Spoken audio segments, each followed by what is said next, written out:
नमो तस्स भगवतो अरहतो सम्मा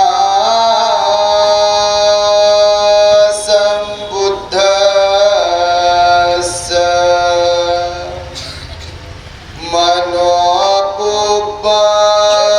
मनोपुब्बंगमा धम्मा मनोसिद्धा मनोमया मनसाचे पदुठेन भासती वा करोति वा ततो नंग दुःखमनवेति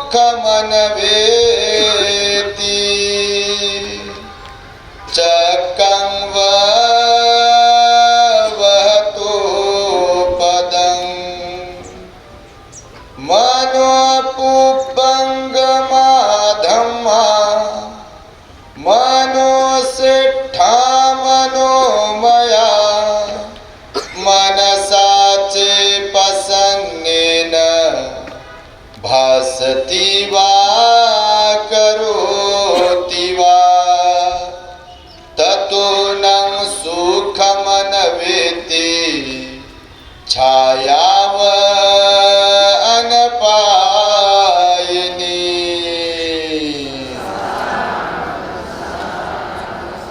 संपूर्ण विश्वाला ज्यांनी सुख शांती मानवता तथा दुःख मुक्तीचा आर्य संदेश दिला असे ते दुःख मुक्तीचे मार्गदाता दुःख मुक्त महामानव महान कारुणिक तथागत भगवान सम्यक संबुद्ध तथागतांनी आपल्या शुद्ध प्रज्ञेतून निर्मिलेला सद्धम्म आणि त्याच सद्धम्माचा गेली 2500 वर्षांपासून सातत्याने अहोरात्र प्रचार आणि प्रसार करणारा पूजनीय भिक्खू संघ या महान आणि सर्वश्रेष्ठ अशा त्रिरत्नांना प्रथमतः त्रिवार अभिवादन करतो।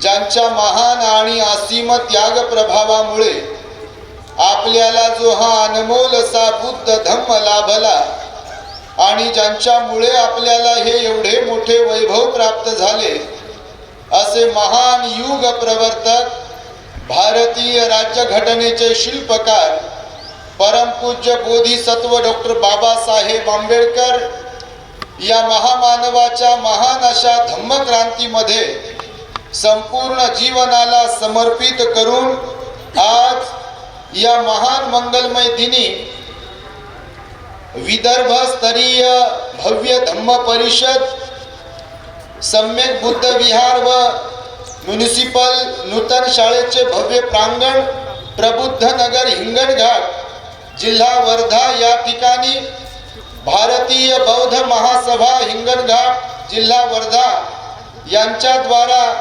आयोजित करण्यात आलेली आहे। या धम्म परिषदेला प्रामुख्याने 30 डिसेंबर 2025 ते 11 जानेवारी 2026 पर्यंत मार्गदर्शन करणारे आदरणीय संस्थेचे सन्माननीय कार्याध्यक्ष डॉक्टर भीमराव यशवंतराव आंबेडकर साहेब, त्याचबरोबर उद्या आणि परवा पूजनीय भदंत ज्ञानज्योतिजी महासवीर, त्याचबरोबर पूजनीय भिक्खुनी विजय मैत्रिया यांचा आपणास मार्गदर्शन लाभणार आहे। तेव्हा या कार्यक्रमाचे सर्व आयोजक हिंगणघाट तालुका शाखेचे अध्यक्ष सरचिटणीस व सर्व पदाधिकारी, नगर शाखेचे अध्यक्ष सचिव व सर्व पदाधिकारी, ग्रामीण शाखा 75 शाखेचे अध्यक्ष सचिव व सर्व पदाधिकारी, त्याचबरोबर या धम्मदेसनेला या कार्यक्रमाला उपस्थित असलेले धम्मदेसना श्रवण करण्यासाठी उपस्थित असलेले आपण सर्व श्रद्धावंत उपासक उपासिका बालक तथा बालिकांनो, तद्वतच दी ग्रेट हॅपीनेस या आपल्या यूट्यूब चॅनलचे सर्वच दर्शक, सर्वप्रथम तुम्हा सर्वांच्या प्रती मंगल मैत्री सद्भावना व्यक्त करतो आणि आपणा सर्वांच्या दुःख मुक्ती करिता तथागत भगवान बुद्धांद्वारा शिकविलेल्या धम्मोपदेशास प्रारंभ करतो. आपण सर्वांनी शांत, एकाग्र आणि श्रद्धायुक्त चित्ताद्वारे या अनमोल बुद्धवाणीला आपल्या हित सुखाकरिता श्रवण करावे, ग्रहण करावे. 30 तारखेपासून डिसेंबरच्या आपल्या कार्यक्रमाला सुरुवात झाली आहे आणि भव्य दिव्य असा हा ज्ञान प्रदान करण्याचा सोहळा सर्व आयोजकांकडून आयोजित केलेला आहे. तेव्हा या कार्यक्रमामध्ये मला वाटतं सुरुवातीपासून सामनेर प्रशिक्षण शिबिर, त्याचबरोबर सावित्रीबाई फुले यांची जयंती आणि भीमा कोरेगाव शौर्य दिन असा वैविध्यपूर्ण कार्यक्रम आपण इथे घेतलेला आहे. तेव्हा सर्वप्रथम मी आपणास सूचना करेल, ज्या आयोजकांनी या कार्यक्रमाचं आयोजन केलंय आणि ज्यांनी ज्यांनी या कार्यक्रमासाठी आपापल्या परीने योगदान दिलंय त्या सर्वांचं आपण टाळ्यांच्या गजरांमध्ये अभिनंदन आणि कौतुक केलं पाहिजे. आज डॉक्टर आनंद कौशल्यान भंतेजींची जयंती पण आहे आणि नेमकी आमच्याकडे ही तारीख आज मिळाली. तारखा कंटिन्युअसली सुरूच आहेत, धम्म दौरे सुरू आहेत, विदर्भ दौरा सुरू आहे. ॲक्च्युली परवाला 3 तारखेपासून 2 तारखेपासून आमचा दौरा सुरू झालेला आहे. नांदेड, त्यानंतर परभणी, त्यानंतर अमरावती, त्यानंतर ते अंजनगाव सुरजी, त्याच्यातले 4-5 खेडे, काल आर्वी, वर्धा आणि आज हिंगणघाट, नंतर वाशिम आणि सुरूच राहते. तर हे सगळं करता करता आपल्यापर्यंत आलो. आपण एवढ्या मोठ्या संख्येने इथे उपस्थित झालात. आपणाला सर्वांना पाहून मनाला अतिव आनंद होतो आहे आणि तुमच्याकडे पाहून अशी एक प्रेरणा मनात जागते आहे, असा विचार येतो आहे की त्या महामानव बोधिसत्व डॉक्टर बाबासाहेब आंबेडकरांचा जो संकल्प आहे भारत बुद्धमय करण्याचा, तो तुमच्या माध्यमातून पूर्ण झाल्याशिवाय एक दिवस राहणार नाही. आता मगाशी बाळशंकर यांच्याकडे भोजन घेताना जस्ट मी आढावा घेत होतो, कार्यक्रम कसा केला, काय केला, तर ते म्हणाले भंतेजी कोणाकडूनही राजकारण्यांकडून पैसे घेतले नाही, समाजाच्या दानातूनच हा सोहळा होतोय. जवळपास 80 गावांमध्ये आम्ही फिरलो असं त्यांनी जेव्हा सांगितलं तेव्हा मला अभिमान वाटला बघा की सर्वसामान्य लोक सुद्धा आपल्या मातृसंस्थेच्या माध्यमातून अर्थात भारतीय बौद्ध महासभेच्या माध्यमातून आपल्या हिंगणघाट तालुक्याच्या 80 गावांमध्ये जाऊन पोहोचू शकतात, तिथे समता सैनिक दलाच्या शाखा ओपन करू शकतात. जर असंच हिंगणघाटचा आदर्श आपल्या महाराष्ट्रातल्या सगळ्या तालुक्यांनी घेतला तर लवकरात लवकर भारत बुद्धमय झाल्याशिवाय राहणार नाही बघा. परंतु याच्यासाठी वेळ द्यावा लागते, फुकट काय होत नाही, ह्याचा विचार करावा लागते. आम्ही नेहमी सांगतो भारत बुद्धमय तर झाला पाहिजे म्हणते. बाबासाहेबांचे 4 मुलं गेले म्हणते, रमाई लवकरच गेल्या म्हणते. बाबासाहेबांना लय आजार होते, संविधान लिहिलं, ती बुद्ध आणि त्यांचा धम्मग्रंथ लिहिला म्हणते, काय काय केलं, बाबासाहेबासारखं कोणीच नाही म्हणते, भगवान बुद्धासारखं कोणीच नाही म्हणते आणि हे घरातच बसते, हे कधीच बाहेर पडत नाही. तुम्ही नाही तसे बापा, तुम्ही लय चांगले, तुमच्यासारखं तर कोणीच नाही आहे. परंतु असे लोक आहेत बघा, म्हणजे दोन्ही प्रकारचे लोक आहेत. परंतु बाबासाहेब म्हणाले की जर खाण्यासाठी जगणे आणि जगण्यासाठी खाणे एक दिवस बटन दबलं की मरणे, बाल्या बाल्याची माय, बाल्याचा बाप, बाल्याची लेकरं आपापल्या खोलीत आणि समाज गेलाय चुलीत, अशा मानसिकतेचे लोक जर असतील तर बाबासाहेबांचं काम होईल का? होईल का? त्यासाठी आपला परिवार प्रपंच सांभाळून आपल्याला धम्म कार्यामध्ये सहभागी व्हावं लागेल, सामाजिक परिवर्तनाच्या या लढ्यामध्ये सहभागी व्हावं लागेल. स्वतःसह जगता जगता बाबासाहेबांच्या अनंत उपकारांची जाणीव ठेवून आपल्याला सुद्धा आपलं कर्तृत्व दाखवावं लागेल आणि तेही स्वतः धम्माचं आचरण करून तरच भारत बुद्धमय होईल बघा. आणि त्यामुळे आपल्या प्रत्येक माणसाने स्वतःसाठी जगता जगता समाजासाठी पण जगलं पाहिजे असा आमचा नेहमीच उपदेश असतो. तुम्ही ऐकतच असाल. द ग्रेट हॅपीनेस वरती आमचे प्रवचन असतात. आमचे संजयजी वानखेडे आता भोजन करताना मला म्हणाले, भंतेजी तुम्हाला 2 दिवस मागितले होते पण तुम्ही काय दिले नाही. एका दिवशी आले तर 2-3 तास बोला. मी म्हटलं बा डॉक्टर म्हणे मला आराम करा. गाडी चालवून कार्यक्रमात बसून कुठे बसूनच सकाळपासून ध्यानाला बसून हे कंबरड खराब होते, जरा त्रास देते कधी कधी. तर 2-3 तास जर बसलो तर जास्त त्रास होईल शरीराला आणि हे जर लवकर गेलं तर त्याचं दुःख आम्हाला होणार नाही. पण काम करणारे माणसं जर गेले तर समाजाचं मात्र नुकसान होते बघा.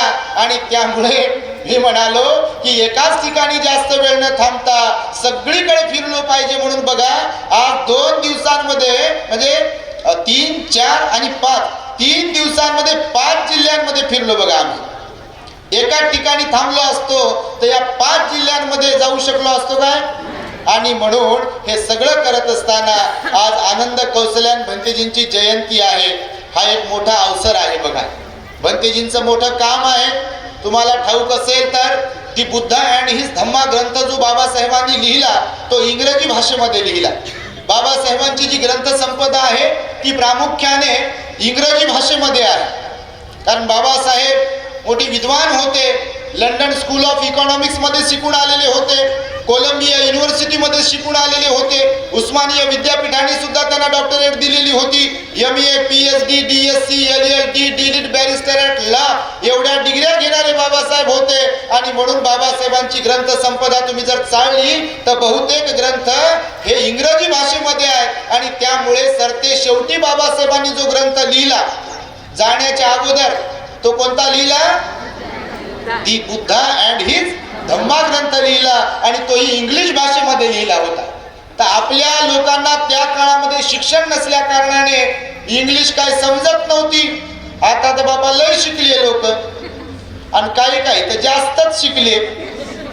आणि जेवढे जास्त शिकले तुम्हाला सोडून तेवढे हुकले, इकडं येतच नाही.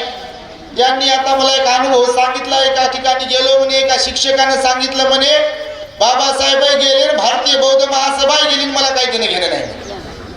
हे फार वाईट आहे. तुमच्या माहितीसाठी सांगतो. जर आपला माणूस असा म्हणत असेल तोही शिकलेला तर तो काय कामाचा. म्हणून बाबासाहेब म्हणाले आग्र्याच्या भाषणामध्ये, मुझे पढे लिखे लोगों ने, म्हणजे जे काम करतात त्यांच्याबद्दल अभिमान आहे. पण जे खरोखरच शिकले सवरलेले लोक आहेत आणि ते घरातच बसत असतील, स्कॉलरशिप घे, शिष्यवृत्ती घे, स्कीम घे, कोणती आवास योजना घे, सगळं घेन येऊ द्या येऊ द्या येऊ द्याच म्हणते फक्त. आणि जयंती आली कोणी वर्गणी मागायला गेलं पगारच झाला नाही. आता पगार झाला नाही होतच नसेल का पगार. अरे मालामाल केले की नाही बाबासाहेबांनी. भिकारी बने मालामाल ये मेरे भीम का कमाल बनले की नाही. भिकारी मालामाल मालामाल बनले. आम्ही पाहतो लोकांचे घर प्रचंड मोठमोठे बंगले लोकांचे आहेत. आणि त्यामुळे सांगतोय यासाठी की त्या डॉक्टर बाबासाहेब आंबेडकरांनी बुद्ध आणि त्यांचा धम्मग्रंथ जो इंग्लिश मध्ये लिहिला त्याचं प्रथमच हिंदीमध्ये भाषांतर ट्रान्सलेशन कोणी केलंय. भदंत डॉक्टर आनंद कौशल्यान भंतेजींनी केलं बघा. आणि त्यांच्यामुळे मग भारतातल्या विविध प्रांतातील लोकांना महाराष्ट्रासह ती बुद्धा आणि धम्मा ग्रंथ जो महामानवाने लिहिला तो समजण्यास सुरुवात झाली. आणि नंतर मग PS सोसायटीने पण मराठीमध्ये त्याचं भाषांतर केलं. आणि आज घराघरात तो जो ग्रंथ दिसतोय तर त्याचं हिंदी भाषांतर जे आहे आनंद कौशल्यान भंतेजींनी केलेलं आहे. म्हणून भंतेजींच्या प्रती खूप खूप आपण कृतज्ञता व्यक्त केली पाहिजे. कारण भंतेजी खरं तर भिक्खू संघातला हिरा होते. कारण श्रीलंकेमध्ये जाऊन त्यांनी प्रशिक्षण घेतलं. त्या काळामध्ये जगातल्या बऱ्याच देशांमध्ये ते गेले. इंग्लंडला गेले, अमेरिकेला गेले, जपानला गेले, चायनाला गेले, तिबेटला गेले, बऱ्याच देशांमध्ये गेले. बौद्ध संस्कृतीचा त्यांनी अभ्यास केला. आणि बौद्ध संस्कृतीचा अभ्यास करून ॲज अ प्रोफेसर म्हणून ते श्रीलंकेमध्ये होते. आणि भारतात आल्यानंतर त्यांचे व्याख्यान मोठमोठ्या ठिकाणी व्हायचे बघा. त्यांचं साहित्य जर तुम्ही पाहिलं वाचलं तर तुम्ही थक्क व्हाल. अनेक प्रकारच्या विषयांवरती ते हिंदी भाषेचे प्रमुख होते. पाली भाषा, हिंदी भाषा, चायना, मराठी, उर्दू, इंग्लिश अशा वेगवेगळ्या भाषांवरती त्यांचं प्रभुत्व होतं. नागपुरामध्ये दीक्षाभूमीला भंतेजी राहत होते बघा. तेव्हा बाबासाहेब जेव्हा 6 डिसेंबरला गेले तेव्हा बाबासाहेबांची बॉडी दिल्लीवरून नागपूर मार्गे मुंबईला आली होती बघा.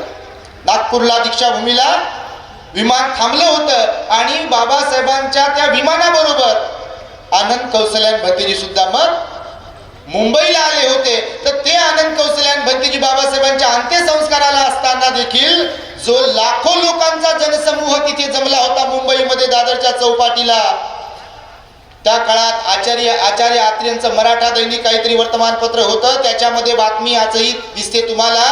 10 ते 12 लाख लोक बाबासाहेबांच्या अंतिम संस्काराला होते. किती? त्या काळात व्हॉट्सअप नव्हतं, फेसबुक नव्हतं, ट्विटर नव्हतं, इन्स्टा नव्हतं, मोबाईल नव्हता. परंतु आपला जो समाज आहे बाबासाहेबांवर भरभरून प्रेम करणारा, तो जरी अशिक्षित होता त्या काळामध्ये पण बाबासाहेबांच्या हकेला ओ देणारा होता, बाबासाहेबांचा सन्मान करणारा होता, बाबासाहेबांवर निष्ठा ठेवणारा होता. आणि म्हणून 10 ते 12 लाख लोक मुंबईमध्ये दाखल झाले होते आणि जणू काय स्वतःच्या रक्ताच्या नातातला आपला बाप गेलेला आहे अशा प्रकारे आपले लोक धाय मोकलून रडत होते. आणि एवढ्या लोकांना अंतिम संस्काराच्या वेळेला प्रश्न विचारण्यात आला, ज्यांना कुणाला नागपूरला धम्मदीक्षेसाठी जाता आलं नाही 14 ऑक्टोबर 1956ला, जे कोणी गेले नव्हते त्यांना जर इथे कुणाला धम्मदीक्षा घ्यायची असेल बुद्ध धम्माची तर त्यांनी हात वर करावा. आणि हजारो नाही तर लाखो लोकांनी हात वर केले. आणि मग गुरु भदंत आनंद कौशल्यान भंतेजी यांनी त्यांना त्रिसरणासह पंचशील दिलं जनसमुदायाला. आणि पुन्हा एकदा धम्मदीक्षेचा बाबासाहेबांच्या पश्चात कार्यक्रम झाला. भंतेजींनी हे एक महान कार्य सुद्धा केलेलं आहे.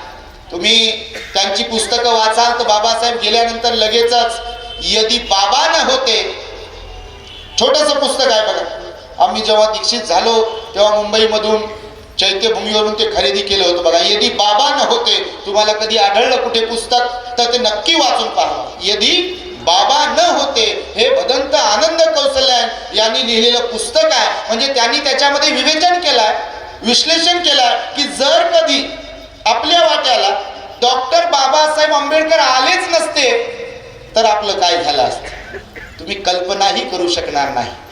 अहो, माणसांसारखी माणसं होतो आपण, आपले पूर्वज. आज काही वाटत नाही कारण ज्यांना भोगायला लागत नाही त्यांना त्याची झड मिळत नाही. आणि ज्यांनी भोगलाय तर त्यांना बघा, तुमच्या आई वडील असतील किंवा आजी पणजोबा असतील, त्यांनी कधी तुम्हाला सांगितलं असेल तर कमरेला झाडू होता, गळ्यामध्ये मडकं होतं, सार्वजनिक जमिनीवर चालण्याची मुभा नव्हती, सूर्य उगवल्यानंतर दुपारी डोक्यावरती असल्यानंतरच घराच्या बाहेर पडावं लागायचं कारण सावलीचाही विटाळ होता बघा, विंटाळ होता आपल्या लोकांचा. आणि त्यामुळे हे जे काही वातावरण होतं त्या महामानवामुळे बदललं आणि आज सोन्याचे दिवस आपल्या वाट्याला आले बघा. प्रत्येकाच्या ही बाबासाहेबांची पुण्याई आहे. कष्ट बाबासाहेबांचेच आहे, मेहनत बाबासाहेबांचीच आहे. हा घाम जो काही आहे तो बाबासाहेबांच्या कष्टाचा आहे. आणि त्यामुळे त्या महामानवाच्या अनंत उपकारांना आपण जागलो पाहिजे. सदैव आपण सामाजिक कार्यामध्ये सहभागी होत राहिलो पाहिजे, धम्म कार्यामध्ये आपण सहभागी होत राहिलो पाहिजे. आणि केवळ आपणच नाही तर आपल्या मुलाबाळांना सुद्धा सोबतीला आणलं पाहिजे. नाहीतर आज मुलांना आपल्या जर धम्माची माहिती दिली नाही, आज बाबासाहेबांची माहिती आपल्या समाजातल्या मुलांना दिली नाही तर येणारं समाजाचं भविष्य पाण्यात राहील बघा. आणि म्हणून आपल्या मुलांना श्रामणेर शिबिरांना पाठवा, ध्यानाच्या शिबिराला पाठवा, विहारात घेऊन येत जा तर समाज परिवर्तन होऊ शकते, अन्यथा समाज परिवर्तन होणार नाही. आज आपण पाहतोय समाजाचं धम्माच्या तत्वांबाबतीमध्ये एकमत नाही आहे. आता मी तुम्हाला पंचशील देत होतो का नाही, तर मी नमो तसं वेगळंच म्हणत होतो, हे इकडचे नमो तसं वेगळंच म्हणत होते आणि इकडचे नमो तसं वेगळंच म्हणत होते.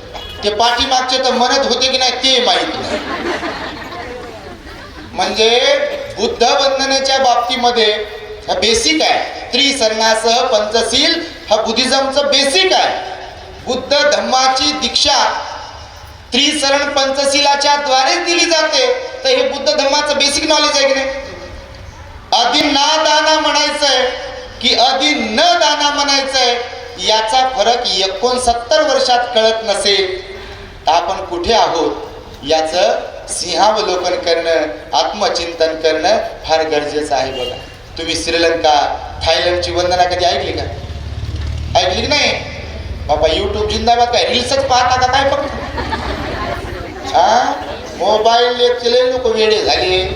तुम्ही नाही, तुम्ही तर ऐकत असाल आता, चांगले चांगले प्रवचन येतात युट्यूब वरती बऱ्याच भिक्षूंचे. परंतु बघा, वंदनेच्या बाबतीत एक वाक्यता, एक वाच्यता नाही आहे. तुमच्या हिंगणघाटची वंदना वेगळीच असेल चाल, नागपूरकडे गेले की वेगळीच चाल आहे, पुन्हा इकडे यवतमाळ गेले की वेगळीच चाल, अकोल्याकडे वेगळीच चाल आहे. सगळ्या मराठवाड्याची वेगळीच चाल, विदर्भाची वेगळीच चाल, कोकणाची वेगळीच चाल, पश्चिम महाराष्ट्राची वेगळीच चाल. आणि कुठं कुठं तर चालच नाही. त्यांना वंदनाच माहीत नाही, त्यांना विहारही माहीत नाही, आणि त्यांना पंचशीलही माहीत नाही. ते दारू पिऊ पिऊ 365 दिवसातून एकदाच बाहेर पडते आणि जोर से बोलो जय भीम, ताकद से बोलो जय भीम, हिम्मत से बोलो जय भीम. इकडून आला जय भीम, तिकडून आला जय भीम, आणि हे थोड्या वेळानं गायब होते. कारण यानं लय काय काय पिलेलं असतं. तुम्ही नाही बाबा, तुमच्याकडे पित नसतील, खात नसतील, पण आम्ही पाहू लागलो बघा लहानपणापासून. असं समाजामध्ये असाही वर्ग आहे की ज्यांना बाबासाहेबांच्या विचारांचा काही संबंध नाही आहे. आणि म्हणून बघा, आपल्या बोलण्यामध्ये, आपल्या वंदना म्हणण्यामध्ये किंवा शिकवणीमध्ये एक वाक्यता, एक वाच्यता असायला पाहिजे. ती आपल्याला दिसून येत नाहीये बघा. म्हणजे इथून प्रशिक्षण घेणं किती गरजेचं आहे समाजाने, ह्याच्यावरती आपला कटाक्ष असला पाहिजे, लक्ष असलं पाहिजे. म्हणून बघा, श्रामणेर शिबिर पण तुम्ही घेतलं, हे याबद्दल तुमचं अभिनंदन, कौतुक करावं तेवढं कमी आहे. मी तर म्हणतो, पहिला कार्यक्रम मी पाहतोय 30 डिसेंबर पासून किती 11 जानेवारी पर्यंत. हो, त्या दुसऱ्या लोकांचे सप्ते होतात, काय काय होते, जागरणाचे कार्यक्रम होतात, ते तर आम्ही पाहिलेच बघा. परंतु एवढे दिवस हे म्हणे 25-30 लाख रुपये खर्च कार्यक्रमाचा आहे. काय जोक आहे का? 25-30 लाख रुपये खर्च हा जोक आहे का? परंतु ज्यांनी 1 रुपयापासून 1 लाखापर्यंत या कार्यक्रमासाठी आपलं सहकार्य दान राशी दिलं, ते महापुण्याची भागीदारी झालेली आहे. तुमच्या माहितीसाठी सांगतो.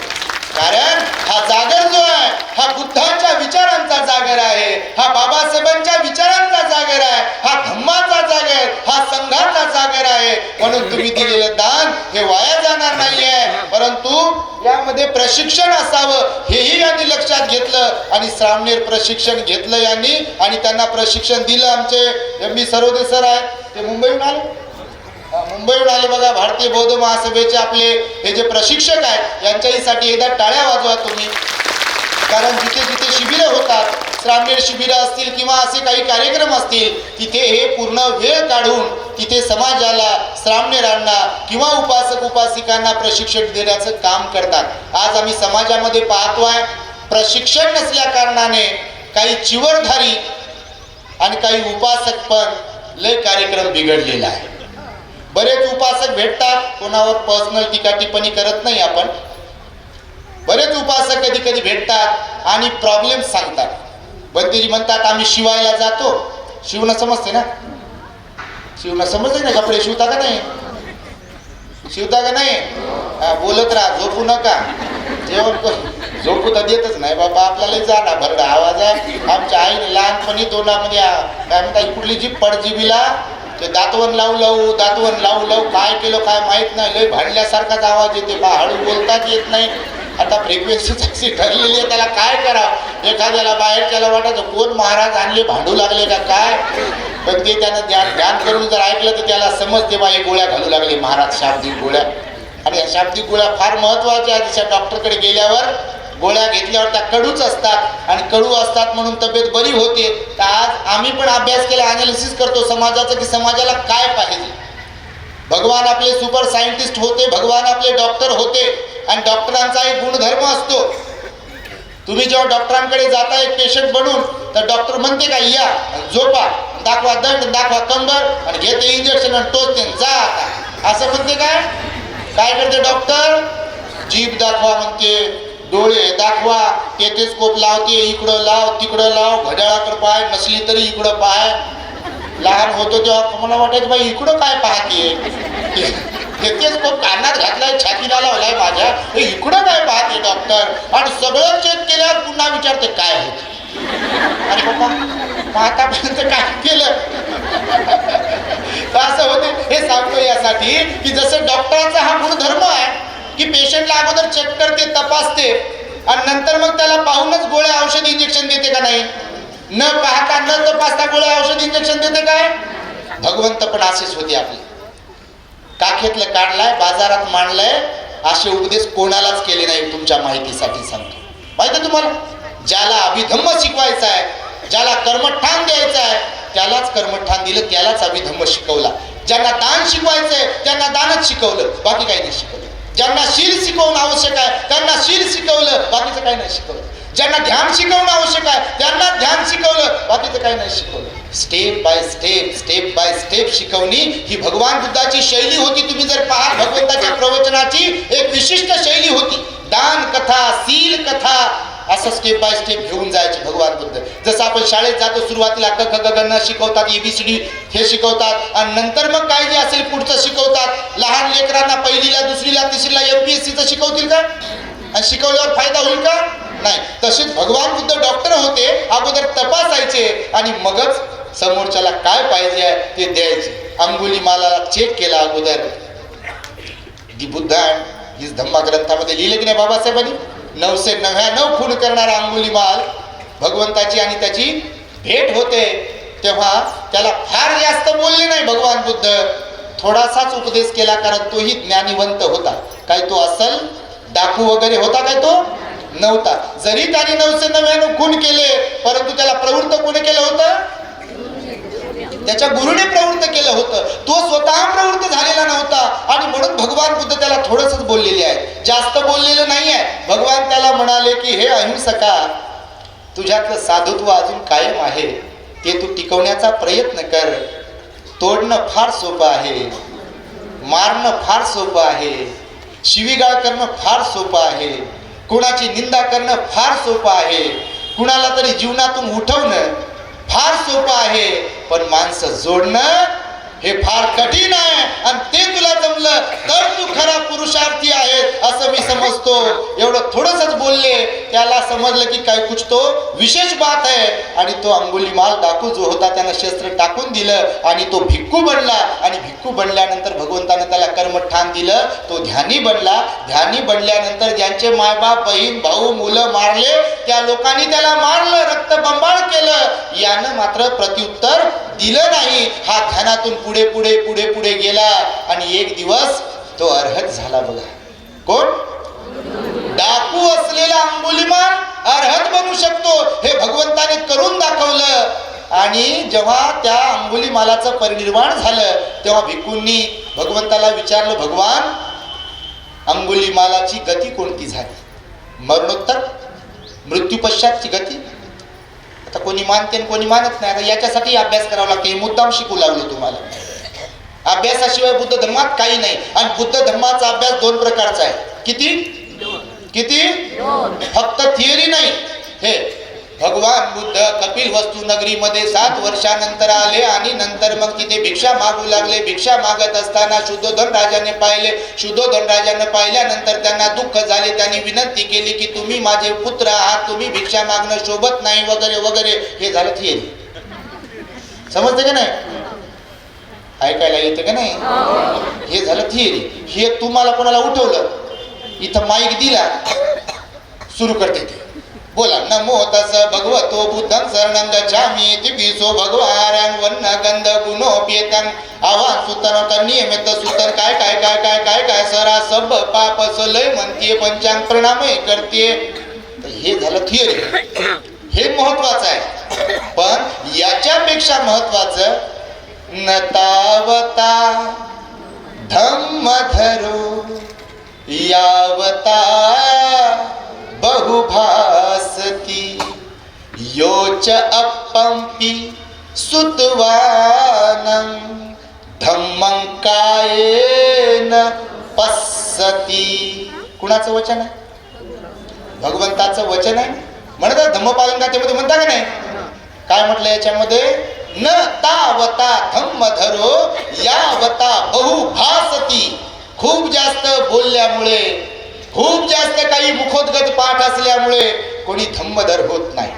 ते कोणी असो, धम्मधर तेच असतात ज्यांचा काया वाचा मनावर संयम आहे, ज्यांच्यामध्ये शील आहे, ज्यांच्यात सहनशीलता आहे, ज्यांच्यात नैतिकता आहे, सदाचार आहे, जे पंचशील पालन करणारे आहेत, जे अष्टशील पालन करणारे आहेत, जे दशशील पालन करणारे आहेत, जे आर्य सत्यांचं दर्शनाचा प्रयत्न करणारे आहेत, जे आर्य अष्टांगिक मार्गाचा अभ्यास करणारे आहेत, जे 10 पारमितांचा अभ्यास करणारे आहेत, प्रॅक्टिकली ते धम्मधर आहेत. आणि म्हणून भगवंताने प्रशिक्षणाला महत्व दिलेलं आहे. मग ते भिक्षूचं प्रशिक्षण असो की उपासकांचं प्रशिक्षण असो, प्रशिक्षण हे बुद्ध धर्मात फार महत्वाचं आहे बघा. म्हणून श्रामणेर शिबिर इथे घेतलं. परंतु समाजामध्ये प्रशिक्षण नसल्यामुळे कधी कधी आम्ही पाहतो, आता मी जे म्हणालो याच्यापूर्वी, की काही लोक कंप्लेंट करतात कोणीतरी चिवरधारी बरोबर नाही आहे, काही उपासक पण बरोबर नाही आहे, विहार जवळच आहे घराच्या पण जात नाही, किंवा विहारात येण्यावरून भांडण करतात, किंवा काही ठिकाणी तर विहारात जे जातात त्यांना त्रास देतात. तुम्हाला कोणी कधी ऐकलं असेल, तुमच्याकडे होते की नाही माहीत नाही, पण लोक सांगतात जेव्हा भंतेजी आम्ही विहारात जातो लोकांमध्ये सुधारणा होऊ लागली, आणि कोणीतरी म्हणते या बायांना काही काम धंदा नाही, म्हणजे यांच्या घरच्यांना लय काम धंदा लावून दिलाय. अशी पण प्रवृत्ती आहे समाजामध्ये. काय म्हणजे आहे का नाही? अशी पण प्रवृत्ती आहे समाजामध्ये. म्हणजे करणारे एकीकडे, म्हणून तुम्हाला म्हटलं फाटलेलं काही लोक शिवतात. आता शब्द प्रयोग केला मी, तुम्हाला विचार, काही लोक हे जे फाटलंय समाजाचं गणित सगळं, घडी जी विस्कटलेली आहे, तर काही लोक आहेत ती घडी कशी व्यवस्थित होईल, जे फाटलेलं कसं शिवता येईल याचा कसोशीने प्रयत्न करतात, आपली बुद्धिपणाला लावतात, वेळ देतात, पैसा खर्च करतात. परंतु काही मात्र समोर जे शिवते हे पाठीमागून फाडते. तुमच्याकडे असतील की नाही माहित नाही बाबा, तुम्ही लय चांगले हे आहेच म्हणते पहा.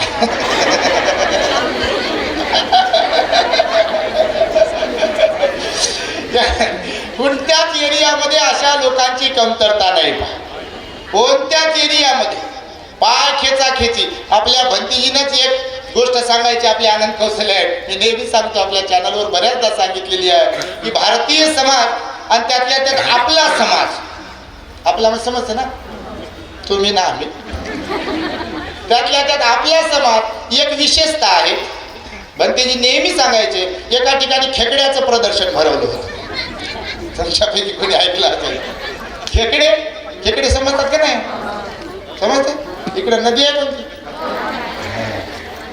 मग काय पाहायचं काम आहे. तर खेकड्याचं प्रदर्शन भरलं एका ठिकाणी. तर त्या ठिकाणी चायनाचे खेकडे, जपानचे खेकडे, कंबोडियाचे खेकडे, तिबेटचे खेकडे, त्या प्रदर्शन असं मोठं हॉल होता, आणि एक डब्बा पेटी ट्रान्सपरंट ज्यातून दिसतील खेकडे असं ठेवलं बा. खूप मोठे वेगवेगळ्या देशाचे खेकडे ठेवले, आणि त्या सगळ्या खेकड्याच्या त्या भांड्यावर झाकण ठेवलं होतं. भंतेजी सांगायचे, बरं झालं आज आठवलं मला हे पुन्हा एकदा, कारण आपले पूजनीय आनंद कौशल्य भंतेजींनीच हे सांगायचे वारंवार समाजाला, आपल्या उद्देशून समाजाचं चित्र पाहू. कारण डोस दिल्यावर जरा लहानपणी पोलिओची डोस द्यायची पहा. तुम्हाला दिली की नाही माहित नाही, दिलीच असेल. इथं कोणाचे ते बंदान कॉईन लावायचे म्हणून गरम करून, असं काहींचे असं जुन्या माणसांच्या इथं असं ते बंदा का कॉईन काहीतरी गरम करून लावायचे म्हणून, ते असे असतात तितके. तर मग ते डोस बीस देणं महत्वाचं आहे. तर म्हणून खेकड्याचं प्रदर्शन भरवलं बा. भरपूर देशाचे खेकडे होते, सगळ्या देशाच्या खेकड्याच्या भांड्यावर झाकण होतं. भारतीय खेकडे ज्या भांड्यात होते त्याच्यावर झाकण नव्हतं.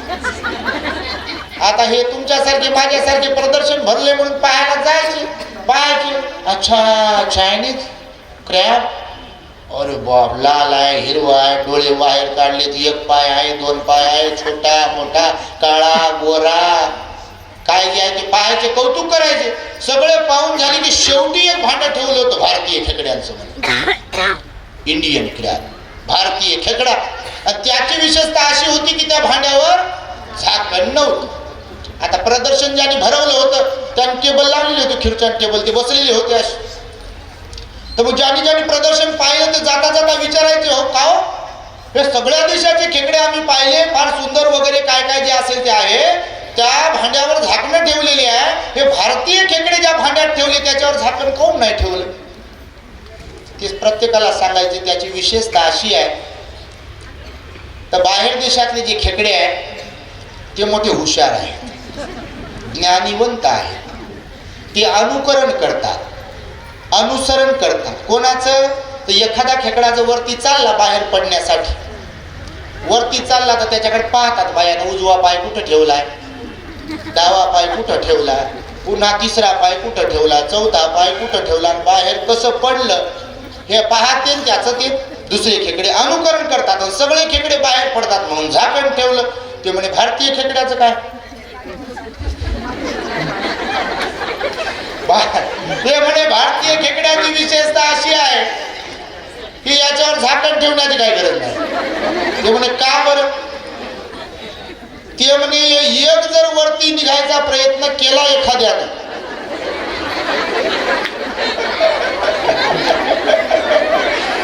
एक पाय जर असा वरती टाकला समजा त्यानं, हे खालचं पटकन धरते त्याचा पाय खाली. माझ्यावरती चालला का, माझ्या अगोदर पुढे जातो का तू, मग तुझं कौतुक होईल, मग तुलाच लोक प्रशंसा करतील, मग माझं काय, माझं काय म्हणण्यामध्ये माझं भलं नको. तुम्ही नाही असे बाबा पाय ओढणारे, तुमच्याकडे कोणी नसेल, पण अशी परिस्थिती मात्र जवळपास सगळीकडे होच म्हणता बाबा. तुम्ही कुठं मंगळावरून आले? परिस्थिती अशीच आहे जवळपास. बघा, कोणतंही क्षेत्र, धार्मिक क्षेत्र सुटलं नाही याला अपवाद म्हणून, सामाजिक क्षेत्र सुटलं नाही याला अपवाद म्हणून, आणि राजकीय क्षेत्राबद्दल तर बोलायलाच नाही. एक ना धड पाठ झालं तुला, घराभर चिंध्या, घराघरात राष्ट्रीय अध्यक्ष आपल्या, जयंतीला बाहेर पडते, पहा म्हणते आमचा समाज किती आहे. 6 डिसेंबरला चैत्यभूमीला जाते मुंबईला, लाखो लोक. आता ते भीमा कोरेगाव शौर्य दिन झाला, लाखो लोक. विजयादशमीला नागपूरला लाखो लोक. आणि निवडणूक आली, 500ला मत, 1000ला मत.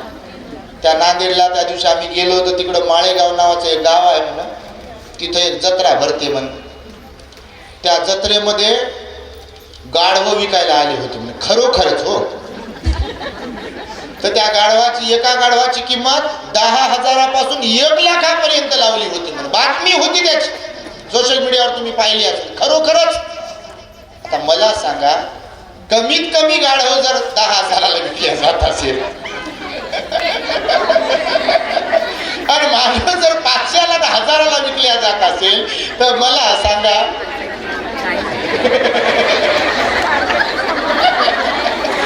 मी बाय असंच बोलत नाही, तुमच्या माहितीसाठी सांगतो. तुम्ही धम्मपद जर वाचलं, आपल्या चॅनलवर आहे, अनेक धम्मपदाचं विश्लेषण केलेलं आहे आपण, उदाहरण भगवंतानेच दिलेलं. भगवंत एका गाथेमध्ये म्हणाले, काही मनुष्याची प्रवृत्ती डुकरासारखी पण असते. तुम्ही म्हणाल भंतेजी काय म्हणता, तुम्ही अभ्यास तर करा बुद्ध धम्माचा.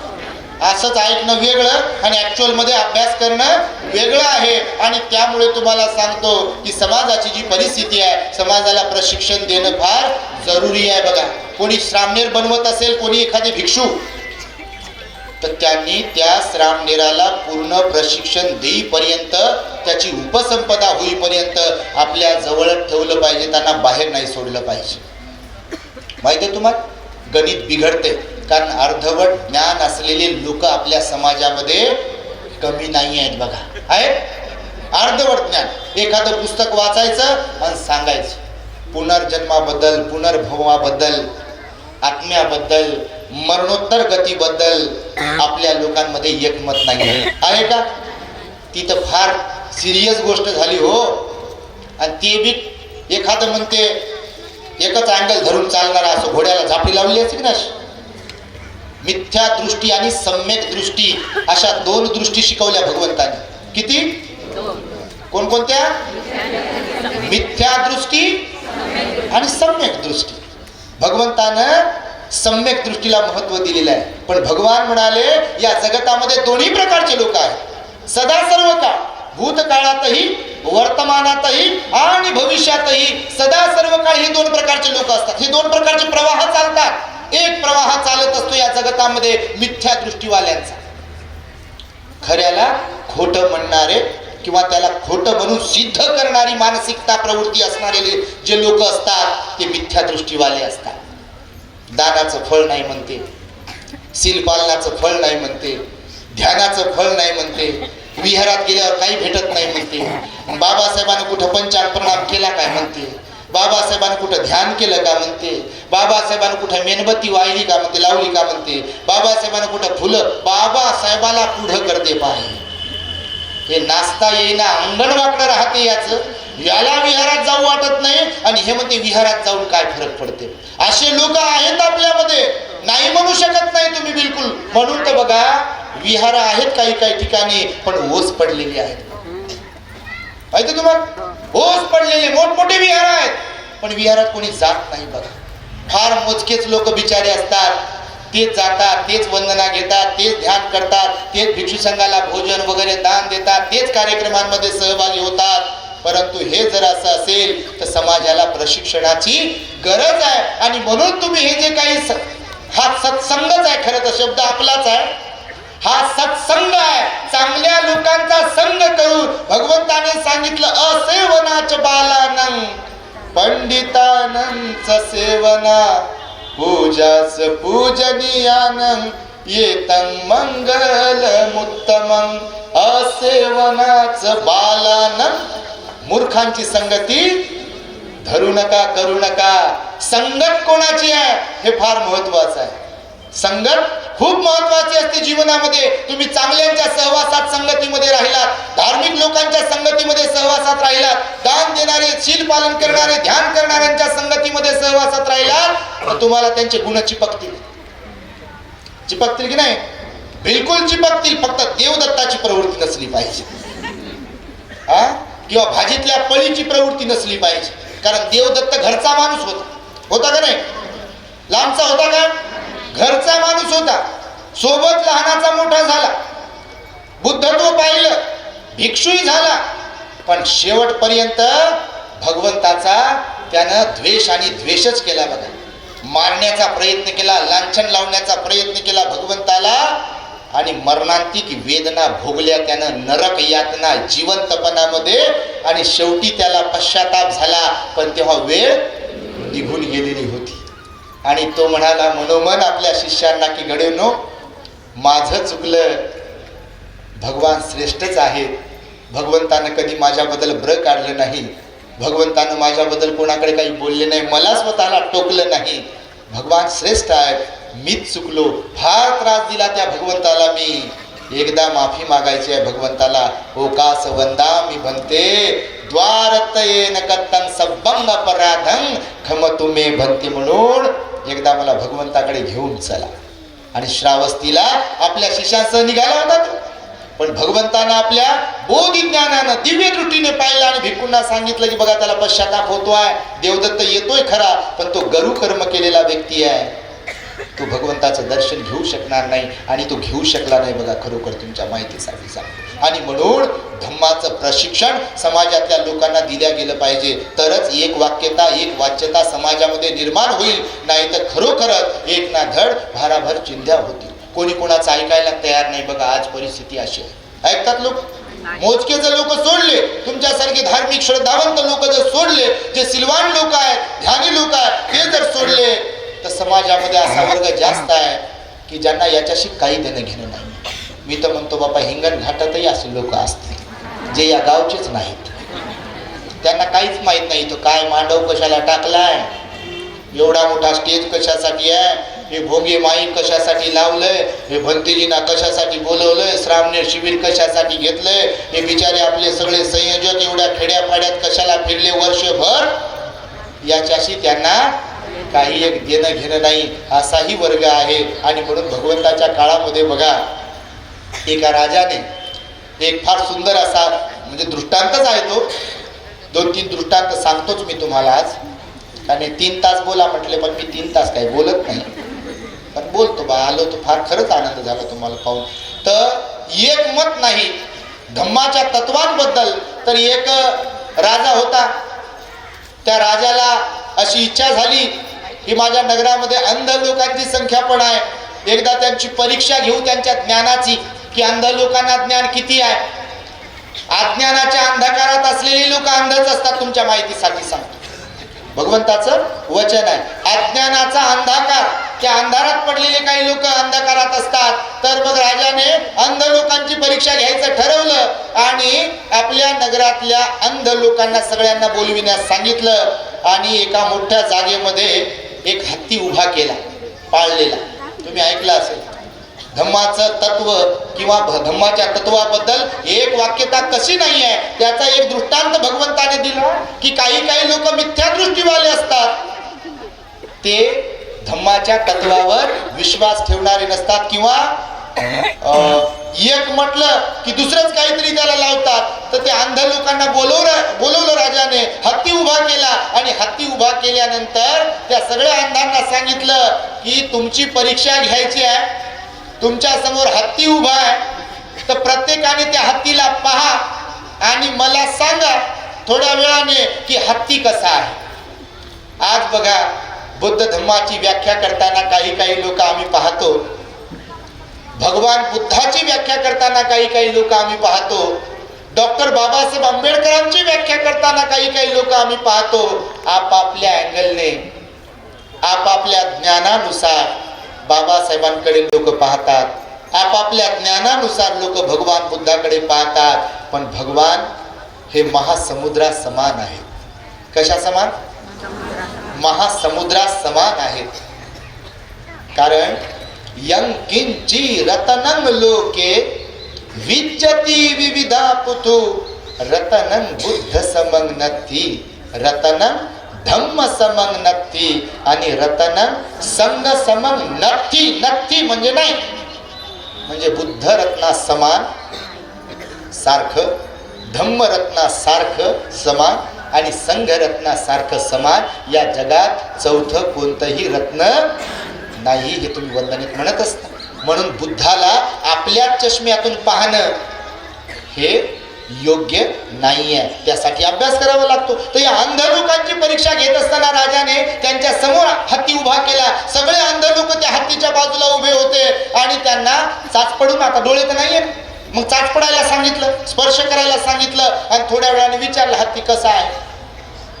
तुम्हाला ज्यांनी पहिल्यांदा ऐकत आहात त्याला वेगळं वाटेल हे, की भगवंतानंच सांगितलं हे की धम्माकडे पाहण्याचा, धम्मतत्वाकडे पाहण्याचा काही लोकांचा, वेगवेगळ्या लोकांचा दृष्टिकोन कसा वेगवेगळा असतो याची प्रचिती तुम्हाला याच्यातून मिळेल.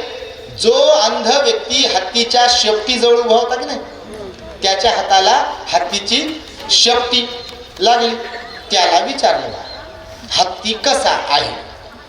त्याच्या हाताला शेपटी लागली होती, ते म्हणे महाराज हत्ती झाडू सारखा असतो. त्याच्या हाताला शेपटी लागली होती. महाराज हसू लागला, हत्ती झाडू सारखा कुठं असते काय, असते काय. दुसऱ्याला विचारलं, जो हत्तीच्या पायाजवळ उभा होता, त्यानं पायाला स्पर्श केला होता, त्याला विचारलं हत्ती कसा असतो. तो म्हणाला हत्ती खांबासारखा असतो. कारण हत्तीचा पाय यानं धरला हातात आणि याला वाटलं हत्ती खांबासारखा. ज्याचा हात पोटाला लागला होता हत्तीच्या, त्याला विचारलं हत्ती कसा असतो. ते म्हणे हत्ती धान्याच्या कोठारासारखा असतो, कणगीसारखा. मोठ्याच्या मोठं पोट हत्तीचं, तर हत्ती कोठारासारखा असतो धान्याच्या. एकाच्या हाताला सोंड लागली हत्तीची, त्याला विचारलं हत्ती कसा, तर ते म्हणे नळकांडीसारखा हत्ती असतो. तुमच्याकडे काय शब्द आहे त्याला? नाही, ते सूप कानावर गेलं हो. सोंडीची गोष्ट नळकांडच म्हणता, तुम्ही कुठं दुसऱ्या ग्राहून आले. नळकांडी सारखं ते पोकळ आहे ना आतून सोंड आणि असं गोलाकार आहे, तर ते म्हणे नळकांडी सारखं आहे म्हणे एकदम. राजा खतखत हसत होता. त्यानंतर कान ज्याच्या हाताला लागले त्याला विचारलं हत्ती कसा, ते म्हणे सुपासारखा आहे म्हणे. राजा मोठमोठ्याने हसत होता. भगवंतानेच सांगितली ही कथा की अंध लोकांच्या समोर हत्ती उभा केला आणि त्यांना विचारणा करण्यात आली की हत्ती कसा, तर त्यांनी आपापल्या परीनं हत्तीचं परीक्षण करून हत्ती असा असा म्हणून सांगितलं. या जगतामध्ये सुद्धा धम्माकडे पाहणारे लोक, बाबासाहेबांकडे पाहणारे लोक सुद्धा अशाच गुणवत्तेचे आहेत. म्हणून कोणाला काय तर कोणाला काय. त्या दिवशी एक जे 14 एप्रिल झाली नंतर एक जणाला असं सांगत होतो, ते एक जण चर्चा करताना ते म्हणे भंतेजी मला सांगा म्हणे, बाबासाहेब म्हणाले संघर्ष करा आणि मग मारामारी नाही करावं तर काय करावं. बाप्पा आता कोणत्या शाळेत शिकला तू, तुलाच माहित. म्हटलं बा हे संघर्षाचं यांना अर्थ काढलाय मारामारी करून. बाबासाहेब म्हणाले तुमच्या मानवी हक्कांबद्दल अधिकारांबद्दल संघर्ष करा, पण मारामारी करून संघर्ष करा म्हणाले काय? शिवीगाळ करून संघर्ष करा म्हणाले काय? धमक्या देऊन संघर्ष करा म्हणाले काय? अहो आपला महामानव डॉक्टर बाबासाहेब आंबेडकर महाड चौदार तळ्याचा सत्याग्रह करत असताना तिथल्या तथाकथित लोकांनी एकीकडे सभा सुरू होती आणि जिथे स्वयंपाक सुरू होता त्या स्वयंपाकामध्ये माती कालवली होती. तुमच्या माहितीसाठी सांग, हजारो लोक आले होते सत्याग्रहासाठी. त्या स्वयंपाकामध्ये माती कालवली. तर आपले जे पैलवान लोक होते, बाबासाहेबांचे बॉडीगार्ड लोक होते, तेव्हा अंगरक्षक लोक होते, ते बाबासाहेबांकडे आले. बाबासाहेबांना म्हणाले बाबासाहेब तुम्ही फक्त हो म्हणा, नाही रक्ताचा पाठ इथे वाहायला घातला तर आमचं नाव बदलून ठेवा. काय म्हणाले असतील बाबासाहेब? हा जशाच तसा बदला घ्या म्हणाले का बाबासाहेब? भीमा कोरेगाव त्या काळची गरज होती, तेव्हा तलवारीला परवानगी होती. आपल्याच बाबासाहेबांना संविधान लिहिलं, शस्त्र बाळगता येते का? पण त्या तलवारीची जागा कशाने घ्यायला सांगितली? लेखणीने घेतली की नाही? आणि बाबासाहेब म्हणाले मोक्याच्या जागा जिंका, मोक्याच्या जाग्यावर जा, याचा वापर करा आणि बुद्धीचा वापर करून काम करा आणि तुम्ही या देशाची शासन करती जमात बना, हे बाबासाहेबांनी आपल्याला सांगितलेलं आहे. आणि आज आपण पाहतोय तसं होताना दिसत नाहीये. प्रत्येक जण वेगवेगळा अर्थ काढतोय आणि त्यामुळे त्रुट्या काढणारे पण काही कमी नाहीये. गाढवाच्या प्रवृत्तीचे लोक काही कमी नाहीये, कारण त्रुट्या पण काढतील. आता हा कार्यक्रम तर झाला, होतोय कार्यक्रम एवढा मोठा भव्य दिव्य, आम्ही पण काम करतोय, पण नाव ठेवणारे पण कमी असतात म्हणता का तुम्ही? हा उपोषण पालन करणारे असतील कोणी तर त्यांना लोक नाव ठेवतात. उपोषणाच्या दिवशी टिकली बिकली काढली. आम्ही ऑनलाईन उपोषण देत असतो वर्षावासामध्ये. तुमच्यापैकी कोणी जॉईन झाला असेल तर उपोषणात भगवंतानं 8 शील सांगितले, 8 नियम सांगितले. मग त्या दिवशी साधं सिंपल राहायचं आहे बा. भगवंताचं वचन आहे ते, पुण्य कमवायचं आहे, ते आपल्याला सहनशील बनायचं, संयमशील बनायचं आहे, तर उपोषण पालन केलं पाहिजे बिलकुल. तर मग जर उपोषण कोण पालन करत असेल तर त्यांनाही लोक नावं ठेवतात. बघा सकाळी वर्धेमध्ये आम्ही जेव्हा होतो तर वर्धेमध्ये आमचे धनराज तायडे साहेब आहे, त्यांचं एक टीम 55 लोकांची त्यांनी उपोषणधारी उपासकांची टीम बनवली. कोणाची? उपासकांची. आणि ते म्हणे भंतेजी आम्ही आंबोड्याला भंतेजीकडे जातो भोजनदान देण्यासाठी, तर 55 लोक उपासकच जातो. उपासकच भाकरी बनवतो, उपासकच भांडे घालतो, उपासकच पुरणपोळी बनवतो, भाकरी थापून चपात्या थापून सगळं आम्हीच करतो. आणि विशेष म्हणजे कोणाला काही आम्ही ऑर्डर देत नाही की तुम्ही हे करा तुम्ही ते करा. स्वइच्छेनं स्वयंस्फूर्तीनं श्रद्धेनं आम्ही सुद्धा पुरुष म्हणून भिक्खू संघाला भोजनदान देतो. महिला तर देतात, पण आम्ही पुरुष म्हणून सुद्धा श्रद्धावान बनलो पाहिजे, यासाठी 55 लोकांचा त्यांनी एक संघ निर्माण केला, म्हणजे लोकांनी तयार केले. आणि ते लोक बघा असे श्रद्धावान तयार होऊन भिक्षू संघाला भोजनदान देतात आणि उपोषणाचं पालन करतात. बघा त्यांचंही तुम्ही कौतुक केलं पाहिजे टाळ्या वाजवून. असे लोक तयार होणं हे फार गरजेचं आहे बघा, कारण असे लोक तयार जर नाही झाले तर समाजाचं नुकसानच होते. आणि म्हणून तुम्हाला एक पुन्हा दृष्टांत सांगतो. नाव ठेवणाऱ्यांचा दृष्टांत कसा आहे समाजामध्ये. आम्हाला लोक नाव ठेवतात, तुम्हालाही ठेवत असतील. एवढा मोठा कार्यक्रम केला. मी तर प्रत्येकाला सांगतो, भिक्षूंनाही सांगतो आणि उपासकांना, काम करणाऱ्यांनाही सांगतो, भगवान म्हणाले अपेक्षा दुःख देते माणसाला. का? कौटुंबिक जीवन जरी जगत असाल, अपेक्षा भंग झाली की त्याचं दुःख आहे. ती मुलाकडून भंग होत असेल, सुनेकडून भंग होत असेल, सासूकडून भंग होत असेल, सासऱ्याकडून भंग होत असेल, नवऱ्याकडून बायकोची भंग होत असेल, बायकोची नवऱ्याकडून भंग होत असेल, अपेक्षा भंग झाली की दुःख होते. आणि म्हणून बघा, भगवंतानं सांगितलं, निंदा करणारेही कमी नसतात, चुगली करणारेही कमी नसतात, नाव ठेवणारेही कमी नसतात. इथेही एवढा कार्यक्रम जरी होत असेल तरी याच्यातही त्रुट्या काढणारे लोक कमी नाही. बघा, नाव ठेवणारे लोक असतातच असतात. म्हणून आपण पण अशी अपेक्षा ठेवून म्हणजे काम नाही केलं पाहिजे. हे मी स्वतःला पण सांगतो आणि तुम्हाला सांगतो की त्रुट्या काढणारे लोक असतात. तर एकदा बघा, एक चित्रकार होता आणि तो चित्रकार एकदम परिपूर्ण होता, फार एक्सपर्ट होता. त्याने एक चित्र काढलं आणि चौकामध्ये ठेवलं. त्याची अपेक्षा होती की माझं स्वतःच मला परीक्षण करायचं आहे, तर पाहूया की माझ्यामध्ये पण काही त्रुटी आहेत का. तसं तर भगवंतानं अत्त दीप भव स्वयंप्रकाशित व्हा म्हणत असताना आत्ताही अत्त नो नाथो कोई नाथो परोसिया म्हणाले भगवान. तुम्ही तुमचे मालक आहात, इथे दुसरा कोणीही तुमचा मालक नाहीये. सुख करता आणि दुःख करता आपलंच मन असते. कोण असते?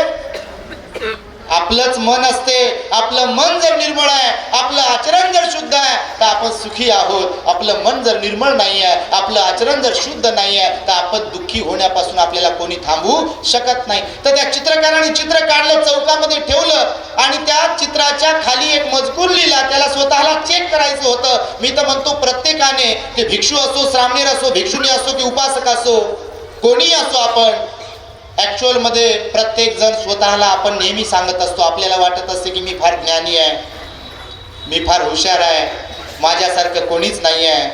ऍक्च्युअल मध्ये तसं काही नसते. बघा, मी तुम्ही कोणी असो, आपल्यापेक्षा लय मोठमोठे आले आणि लय मोठमोठे गेले. पहा, आलं येणं आणि जाणं. इथे प्रत्येक जण जन्म गावावरून निघालेला आहे, मरण गावाकडे वाटचाल सुरू आहे. म्हणून मीच ज्ञानी, मीच खरा, मीच बरोबर आहे असा विचार कोणी करता कामा नये. त्यासाठी स्वतःला पण चेक करायला भगवंताने शिकवलेला आहे. तर त्या चित्रकाराने चित्र काढलं, त्या चित्राच्या खाली मजकूर लिहिला की ज्याला कोणाला वरील काढलेल्या माझ्या चित्रामध्ये त्रुटी आढळेल त्याने तिथे अशी खून करावी, फुली करावी. समजते ना? समजते की नाही? तर मग त्याने चौकामध्ये ते चित्र ठेवलं सकाळी आणि संध्याकाळी तो चित्र घ्यायला आला की पाहू आता की माझ्या चित्रामध्ये किंवा माझ्या ज्ञानामध्ये काही त्रुट्या वगैरे आहे का नाही. तर त्यानं येऊन पाहिलं, त्यानंच काढलेलं चित्र सायंकाळी गायब झालं होतं. चित्र त्यानंच काढलं होतं पण सायंकाळी गायब झालं. कारण त्यानं मजकूर लिहिला होता की वरील काढलेल्या चित्रामध्ये जिथे कुठे त्रुटी आढळेल तिथं फुली करा. फुली करायला, त्रुट्या काढायला लोकांना लय आवडते. बाबा, तुम्ही नसाल तसे, पण चुका काढायला सांगाव लोकांना, त्रुटी काढायला सांगाव. जेवायला जातात लग्नात, तुम्ही जाता का नाही माहित नाही. जेवतात पोटभर, ताणून खातात आणि परत निघले. अहो, ते गुलाबजाम बरोबर नव्हते हो, त्याला ते पाक लागला नव्हता आणि खाले 4-5. चपाती कच्चीच राहिली होती का आणि फुल पोट भरले. आता तर ती बफे सिस्टम आली, किती घ्या, पुन्हा भेटल की नाही त्यासाठी लय घ्या, आपलं घ्या, दुसऱ्याच घ्या, नंतर फेकून द्या. अन्नाचा लोक नाश करतात. बघा, हे फार वाईट आहे. एक दिवस होता, एक काळ होता, आपल्याला भाकरी मिळत नव्हती. एकीकडे कुत्रे ओढत होते आणि दुसरीकडे आपले माणसं ओढत होते. अशी परिस्थिती होती का? होती की नाही? आज मालामाल झालो की नाही आपण? तर अन्नालाही जागलो पाहिजे आणि अन्न वाया नाही घालवलं पाहिजे. हे सांगतो यासाठी की त्रुटी काढणारे लोक लग्नात भेटतील, वाढदिवसात भेटतील, स्मशान भूमीत हो, अंतिम संस्कारात. तर कोणी जर म्हटलं की नाही, कौतुक केलं, तर गेलंय ते जळू लागलंय आणि त्याच्याबद्दल जर कोणी म्हटलं अहो फार चांगले होते, असं बाजूतून कशाचे चांगले तुम्हाला काय माहिती आहे, गेलं ते बरं झालं. म्हणजे इथे भगवंतानं तर 8 लोक धर्म सांगितले. पुठ्ठस्स लोक धम्मे ही चित्तं यसं न कंपती असकं विरजन के मग येतं मंगलम. पुठ्ठस्स लोक धम्मे ही म्हणजे 8 लोक धर्म कोणाला चुकत नाहीत म्हणाले भगवान बुद्ध. ते बुद्ध असो, अर्हत असो, बोधिसत्व असो, भिक्षू असो की सर्वसामान्य लोक असो, 8 लोक धर्म कोणालाही चुकत नाही. कोणते 8 लोक धर्म सांगितले? जिथे सुख आहे तिथे त्याच्यानंतर दुःखही आहे, आणि जिथे दुःख आहे त्यानंतर सुखही आहे. हे 2. जिथे यश आहे त्याच्या पाठोपाठ अपयशही आहे, आणि जिथे अपयश आहे त्याच्या पाठोपाठ यशही आहे. किती झाले? 4 झाले. त्यानंतर जिथे लाभ आहे तिथे हानी पण आहे, नुकसान पण आहे, आणि जिथे नुकसान आहे तिथे लाभही आहे.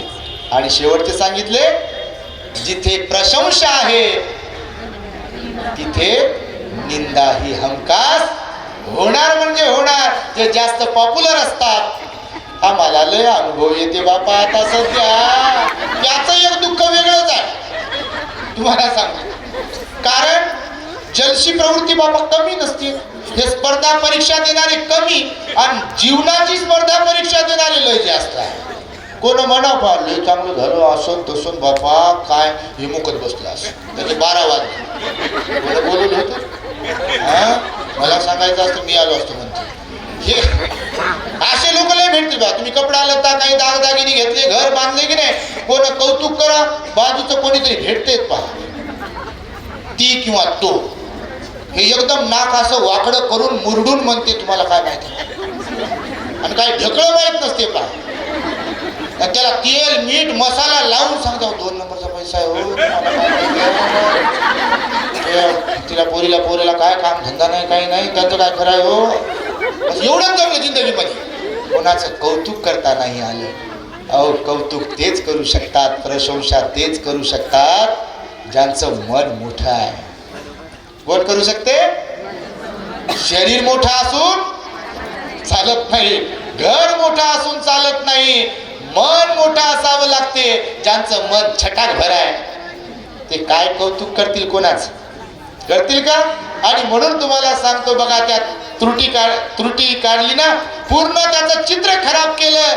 ते नाराज होऊन त्यानं ते चित्र घेतलं आणि घराकडे निघालं. घराकडे जाता जाता त्याच्या मित्राची त्याला आठवण आली, आणि बाजूला त्याच्या मित्राचं घर होतं, त्याच्या घरी गेलं संध्याकाळी, आणि त्याला म्हणे वा दोस्ता मी चित्र काढलं, सारं जग मला म्हणत होतं की बा फार चांगला चित्रकार आहे, फार चांगला चित्रकार आहे, आणि एक दिवस मला स्वतःला चेक करावं म्हणून मी चित्र काढून चौकात ठेवलं, आणि त्याच्या खाली असा मजकूर लिहिला की ज्याला कुणाला वरील चित्रामध्ये त्रुटी आढळेल त्याने तिथे फुली करावी. तर पाहे असं केलं. म्हणजे मी काढलं होतं ते चित्र गायब झालं. फुल्या त्रुट्या. तो मित्र जरा हुशार होता. आता माणसं एकमेकापेक्षा हुशार असतातच, तुम्ही पण तसेच. तुमच्या आजूबाजूला कोणी बसलेले आहे ते सगळे तसेच आहे. तर मग ते मित्र म्हणे बा मी एक आयडिया देतो म्हणे तुला. बा दे म्हणे. उद्या आज जे काढलंय तेच चित्र काढायचं, त्याच चौकात ठेवायचं. फक्त त्याच्या खालचा जो मजकूर तू लिहिला होता की नाही आज, तो उद्याचा मजकूर माझा राहील म्हणे. काय लिहितो? काय लिहायचं? तर ते म्हणे काल तू काय लिहिलं होतं? वरील चित्रामध्ये ज्याला कुणाला जिथे कुठे त्रुटी आढळेल तिथं खून करावी.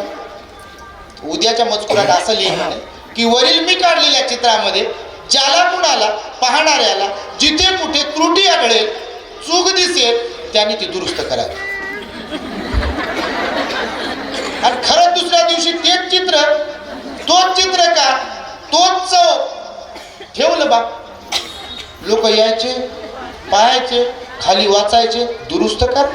पण त्या शाळेतच गेलो नाही चित्र काढायला शिकायला, आणि मी कोणता दुरुस्त करू याच्यात? संध्याकाळपर्यंत आले आणि वाचत होते. काल बरं होतं आणि आज वेगळं. तर मग संध्याकाळपर्यंतच्या चित्राला हात कोण लावते? दुरुस्त करता येत नाही.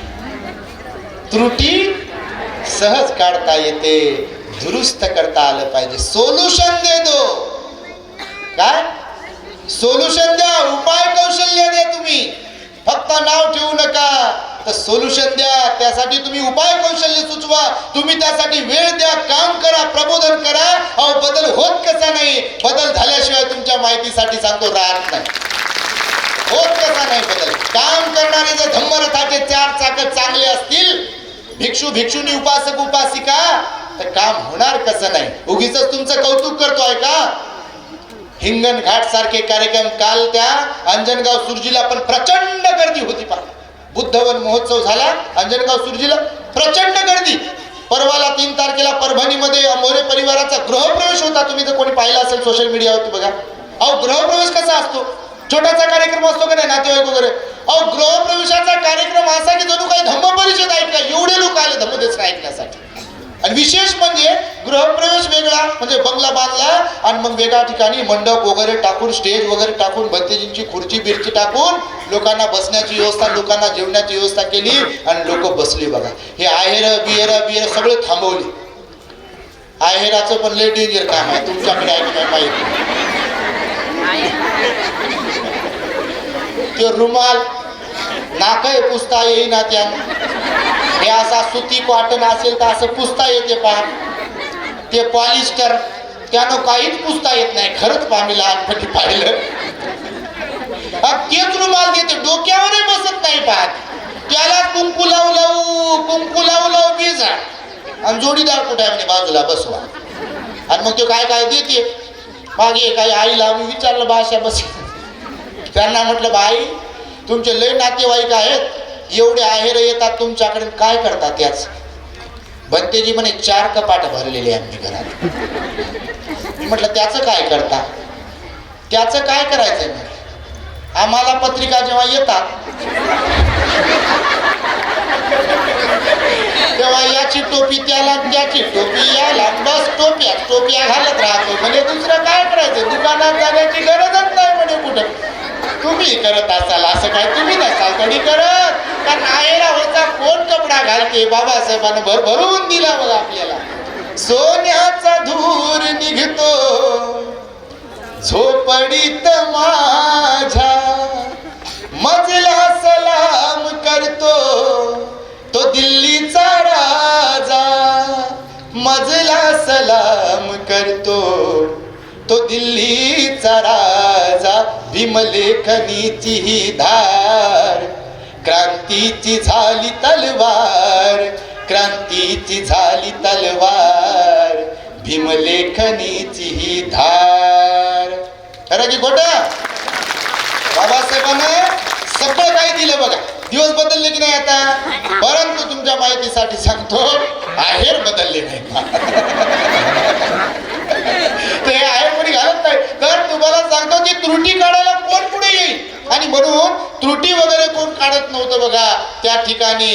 म्हणून त्रुटी काढण्यापेक्षा मी काय योगदान देऊ शकतो भारत बुद्धमय करण्यासाठी, हा विचार आपल्या लोकांच्या मनात आला पाहिजे.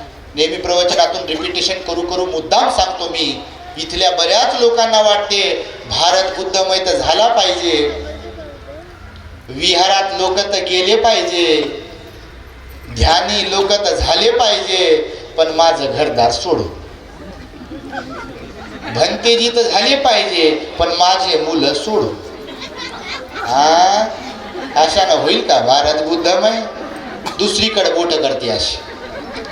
आपलं घर तसंच गळू लागलं आणि हे दुसरीकडे बोट करते बघा. असं त्यानं होईल का भारत बुद्धमय.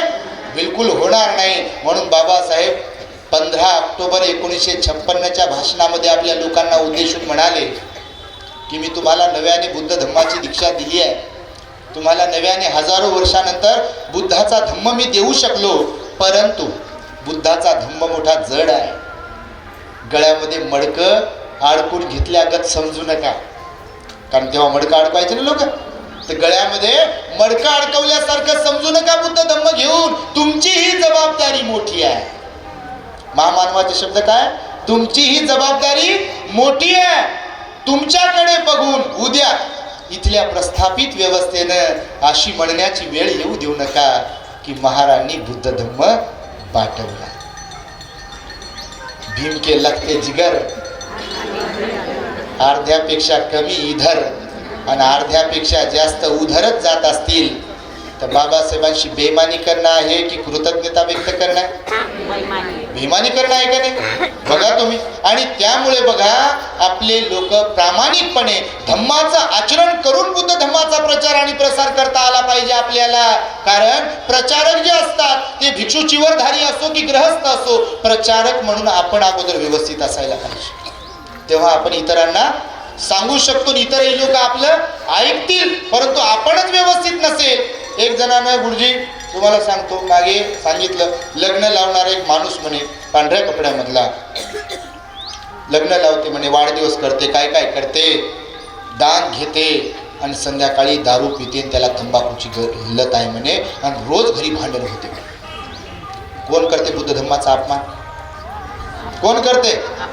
अहो, पुतळ्यांचा फोटोंचा अपमान होण्यानं काही फरक पडणार नाही. आज युनेस्कोच्या कार्यालयामध्ये डॉक्टर बाबासाहेब आंबेडकरांचा पुतळा बसवलेला आहे, तुमच्या माहितीसाठी सांगतो. अमेरिकेच्या कोलंबिया विद्यापीठामध्ये सिम्बॉल ऑफ नॉलेज म्हणून त्या विद्यापीठाने बाबासाहेबांचा गौरव केलेला आहे, तुमच्या माहितीसाठी सांगतो. विदेशातल्या विद्यापीठांमध्ये बाबासाहेब अभ्यासक्रमाला आहेत. बाबासाहेबांचा विचार कोणी संपवू शकत नाही. फोटो जाळले काय आणि पुतळ्यांचा अपमान केला काय, त्यानं महामानवाचा विचार खंडित होणार नाहीये. परंतु जे स्वतःला बाबासाहेबांच्या अनुयायी म्हणून घेतात, ते जर बाबासाहेबांच्या विचारांशी प्रतारणा करतील, बेईमानी करतील, तर मात्र त्या महापुरुषाचा विचार नष्ट झाल्याशिवाय राहत नाही. वैशालीला असताना भगवान लिच्छवींना सत्य अपरिहानीय धम्मा नावाचा उपदेश केला. समाज एक राहण्यासाठी भगवंताचा पण उपदेश आहे, सत्य अपरिहानीय धम्मा, 7 नियम वज्जी लोकांच्या लिच्छवींचे. परंतु त्या लिच्छवींमध्ये, वज्जींमध्ये फूट पाडली. वर्षाकार नावाचा एक ब्राह्मण आला, त्यानं फितवले लोक. जसं वानखेडेला फितवलं, गायकवाडला वेगळंच सांगितलं, याचे कान भर, त्याचे कान भर, याला त्याच्या विरोधात सांग, त्याला याच्या विरोधात सांग. त्यानं फोडला समाज आणि नंतर मग त्यांच्यासोबत युद्ध झालं आणि ते हरले, बेचिराग झाले. बघा, आपल्याही समाजात असंच होत आहे. कोण्यातरी नेत्याला, कोण्यातरी लीडरला बोलवायचं, त्याला पैसे द्यायचे, त्याला मानपान द्यायचे, त्याला पद द्यायचे, आणि तोय म्हणते जणू काय मी ठेका घेतलाय समाजाचा, बस मीच आहे म्हणते, आणि सारा समाज दावणीला बांधते. बघा, होत नाही असं? होते की नाही? नाचक्की आहे, तुमच्या माहितीसाठी नाचक्की करून घेतात लोक, बाबासाहेबांचा अपमान करून घेतात लोक. बघा, कधी कधी तुमच्या माहितीसाठी सांगतो, ही अत्यंत खेदजनक आणि लाजिरवाणी बाब आहे. त्यामुळे आपल्यामध्ये सुधारणा झाली पाहिजे. बघा, सुधारणा जर झाली नाही तर फार अवघड गोष्ट होईल. बघा, म्हणून भगवंताने पण सांगितलं, आम्ही नेहमी सांगतो, 3 प्रकारचे लोक आहेत. शेवटचा पॉईंट सांगतो मी तुम्हाला, या जगतामध्ये आणि समाजामध्ये पण आपल्या 3 प्रकारचे लोक आहेत. बघा, एक तर समाजाला तोडणारे लोक काही काही आहेत. कसे? समाजाला तोडणारे. चांगलं चाललंय, व्यवस्थित चाललंय की नाही, तर ते बिघडवतील. बघा, बिघडवतात की नाही? जयंतीवरून भांडण करतील, मिरवणुकीवरून भांडण करतील, पंक्तीवरून भांडण करतील, जेवणाच्या पदार्थांवरून भांडण करतील, वर्गणीवरून भांडण करतील, माझं ऐकलं नाही म्हणून भांडण करतील. बरोबर करतात भांडण. बघा, समाज तोडण्याचं काम करत, समाज तोडणारे. दुसरा प्रकार सांगितला, समाज फोडणारे पण लोक आहेत. बघा, आहेत की नाही? फोडतात. बघा, आता निवडणुकीच्या वेळेला लय दिसते तुम्हाला, फोडतच राहत. मी कालही सांगितलं, परवा परभणीलाही सांगितलं, आता लोक तर बापा रोजंदारीवर लावतात म्हणे बाया, माणसंही लावत असतील.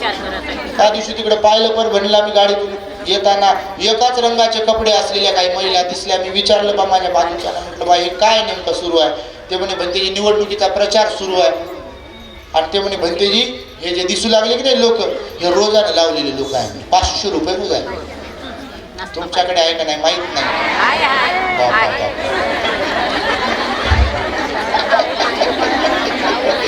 तर हे गणित लय अवघड आहे. बघा, तुम्हाला सांगतो. म्हणून समाज तोडणारे एक, दुसरे फोडणारे. फोडतात ते बिलकुल, गट तट काय काय काय काय. आता पहा ना, आता परिस्थिती समाजात आपल्या, दुसऱ्याचं सोडा, कोणाला मत द्यावं, सर्वसामान्यांसमोर हा प्रश्न आहे. जागृती आहे का नाही? कोणाला मत द्यावं? कारण दात ही आपलेच, ओठही या. ते दात म्हणते मला द्या, माझं घोडं बरोबर चाललंय, आणि ओठ म्हणते मला द्या, माझं घोडं बरोबर चाललंय. मताचा किती अधिकार आहे? एकच बाबासाहेबांना अधिकार दिला, तर कोणाला देवा? आणि मग हे पुन्हा त्यातल्या त्यात हे मतदार म्हणून बिघडलेलं असेल, ध्यानावर नसेल, तर हे म्हणते पाहू म्हणते कोण जास्त देते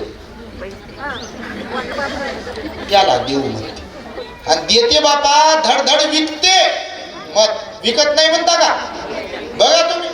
आणि म्हणून हे आपण रोखोक बोलतो, पर्सनली कोणाला बोलत नाही, पण समाजात अशी परिस्थिती आहे आणि हे बोललं पाहिजे. तुमच्या माहितीसाठी सांगतो, तर परिवर्तन होईल, नाही तर काय परिवर्तन होईल? आणि म्हणून तोडणारे, फोडणारे आणि फक्त काही लोक आहेत ज्यांची संख्या बोटावर मोजण्या एवढी आहे की ते समाज जोडणारे आहेत. आणि त्या जोडणाऱ्यापैकी तुमच्या हिंगणघाटामध्ये भारतीय बौद्ध महासभा मातृ संस्थेचे सगळे पदाधिकारी जे आहेत, या कार्यक्रमाचे आयोजक, ते समाज जोडणारे आहेत. त्यांच्यासाठी तुम्ही टाळ्या वाजवून त्यांचं कौतुक केलं पाहिजे. हे आमचे संजय वानखेडे आले, आम्हाला भेटले, किती विनवणी केली असेल यांच्या टीमनं. तिथं आमचे काय ते अध्यक्ष वाघमारे साहेब हार्ट अटॅक आला होते म्हणजे 80 वर्ष वय आहे, 78 वर्ष वय आहे बघा. तरुणांना लाजवेल अशी ऊर्जा त्यांच्यामध्ये, त्यांच्यासाठी सुद्धा तुम्ही टाळ्या वाजवल्या पाहिजे. त्यांचं ऑपरेशन झालं हृदयाचं, तुमचं तर झालं नसेल बापा, होऊ दे.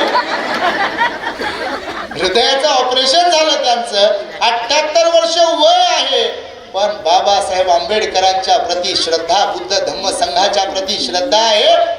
आणि मी समाजामध्ये परिवर्तन घडून आणण्यासाठी जर मला काही जरी झालं तर हरकत नाही, पण मला काम करायचंय. हे तारुण्यातलं म्हणजे म्हातारपणातलं तारुण्य आहे. आणि असे जर म्हातारी माणसं आपले घराघरामध्ये निर्माण होतील तर बाबासाहेबांचं स्वप्न आणि संकल्प साकार झाल्याशिवाय राहणार नाही. आणि म्हणून माझ्या माता भगिनींनो, माझ्या भावांनो, बहिणींनो, मायांनो, बाबांनो, तुम्ही मायबाप आहात, तुमच्यामध्ये परिवर्तन व्हावं म्हणून मी हे बोलतो आहे. तुम्ही समाज तोडणारे किंवा फोडणारे नसले पाहिजे, नाही तर लय पाप लागते पहा तुम्हाला. लय म्हणजे लय पाप लागते पहा, आणि पापाचं फळ उलटच येते पहा. तुम्ही म्हणत असाल तर त्याचा दृष्टांतही सांगतो जाता जाता. सांगू का? हा नाही कसे म्हणा. भगवंताच्या काळातच घटना घडली श्रावस्तीला. भगवान आपले श्रावस्तीला होते की नाही, तेव्हा घटना घडली. एक शिकारी होता आणि एक भिक्षू होते. हे असं चिवर भिक्षूचं, भगवत चिवर हे मोठं आकर्षक आहे. भिक्षूचं चिवर, भिक्षू आकर्षक असतात. तर मग एक शिकारी होता, तो सकाळी शिकारीसाठी बाहेर पडला, त्याच्यासोबत कुत्रे होते त्याचे. शिकारी पाहिले का तुम्ही? कुत्रेवाले शिकारी पाहिले? हो म्हणा, नाही म्हणू नका. हा, तर ते बाहेर पडले ते सकाळीच. तर एक भंतीजी भिक्षाटनासाठी गावात येत होते, विहारातून. विहार गावाच्या बाहेर असायचे तेव्हा, आता गावात आले. तेव्हा गावाच्या बाहेर भगवंताची कॉन्सेप्ट आहे, विहार हे गावाच्या जवळही नसावं, दूरही नसावं. कारण भिक्षूंना पण डिस्टर्ब नाही झाला पाहिजे ध्यानासाठी किंवा सगळ्या गोष्टींसाठी. उपासकांना पण ते जास्त त्रास नाही झाला पाहिजे विहारात पोहोचण्यासाठी. तर मग हे शिकारी निघाला सकाळी सकाळी शिकार करण्यासाठी जंगलात, आणि विहारातून भंतेजी गावात भिक्षाटनासाठी येत होते.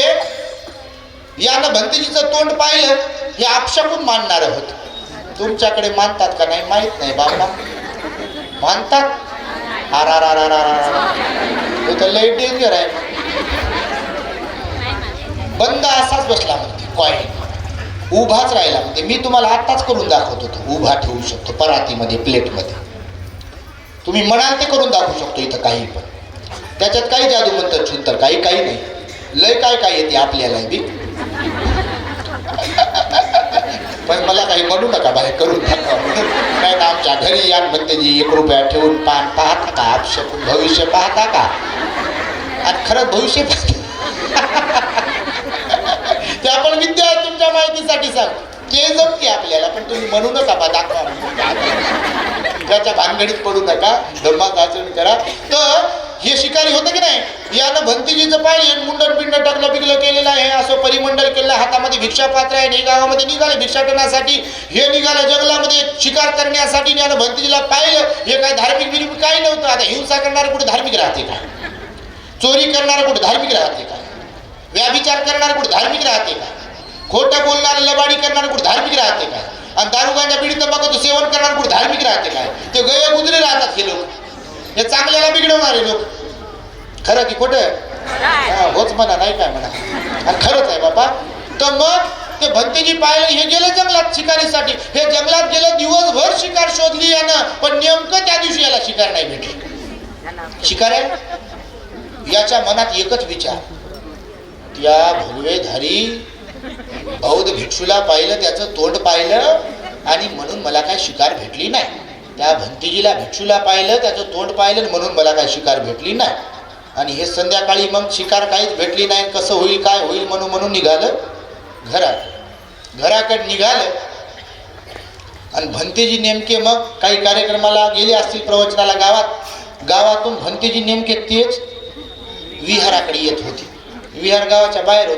पुन्हा भेट झाली आहे. याच्या डोक्यात तेच होतं, भंतीजी ते भेटलं कोणीतरी, आणि म्हणून मला शिकार भेटली नाही. पुन्हा डबल यानं भंतीजीला पाहिल्यावर याच्या तळपायाची आग मस्तकाला गेली. आता हे जे होतं गेलेली केस होत, एकदम थर्ड क्लास मानसिकता असे लोक असतात.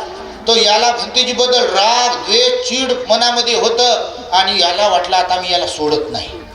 कोण कधी कोणाला त्रास देईल, कोण कधी कोणाच्या बद्दल द्वेष बाळगेल, क्रोध करेल, राग करेल, हे सांगता येत नाही बघा. आणि या द्वेषातून क्रोधातून चांगल्या लोकांनाही त्रास दिला जातो. स्वतः भगवान बुद्धाला सुद्धा त्रास दिला बघा त्या काळामध्ये, दिला का नाही? अहो लोक थोंकले भगवंतावरती, माहिती आहे तुम्हाला? उपवासी ठेवलं भगवंताला आपल्या, माहिती आहे का तुम्हाला? भगवंताला मारण्यासाठी कृतकूट पर्वतावर लोक पाठवले. देवदत्ताच्या सांगण्यावर माझ्या शत्रूनं सुंदरी नावाच्या स्त्रीचं लांछन लावलं, चिंचा नावाच्या स्त्रीचं लांछन लावलं भगवंताला. उपाशी ठेवलं भगवंताला. कितीतरी प्रसंग असे भगवंतावर घडलेले आहे. देवदत्तानं दगड मारला भगवंताला, मारला का नाही? चांगल्या लोकांनाही त्रास होतो. तुमच्या माहितीसाठी मी तर म्हणतो बा, वाईटाच्या तुलनेत वाईटाला कमी. कारण ज्या झाडाला फळं लागतात लोक त्याच झाडाला दगड धोंडे मारतात. ज्याला फळच लागत नाही त्याला कोणी दगड धोंडे कशाला रिकाम मारेल का? तर मग यानं भंतीजीला पाहिलं, याच्या तळपायाची आग मस्तकाला गेली. आणि याच्या बरोबर होते याचे कुत्रे शिकवलेले, दूर होते भंतीजी. यानं कुत्र्याला लावून दिलं पहा.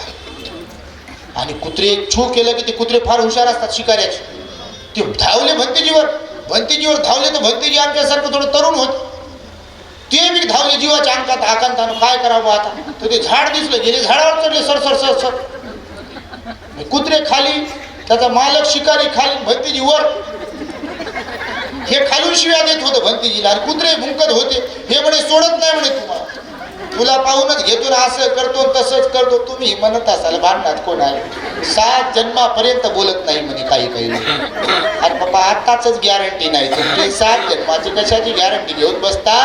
भगवान म्हणाले आपले, नाही वेरेन वेरानी संमंतिध कुदाचन अवेरेनच संमंती येस धम्मो सनंतनो जाने प्रेमाने जिंकिले जगा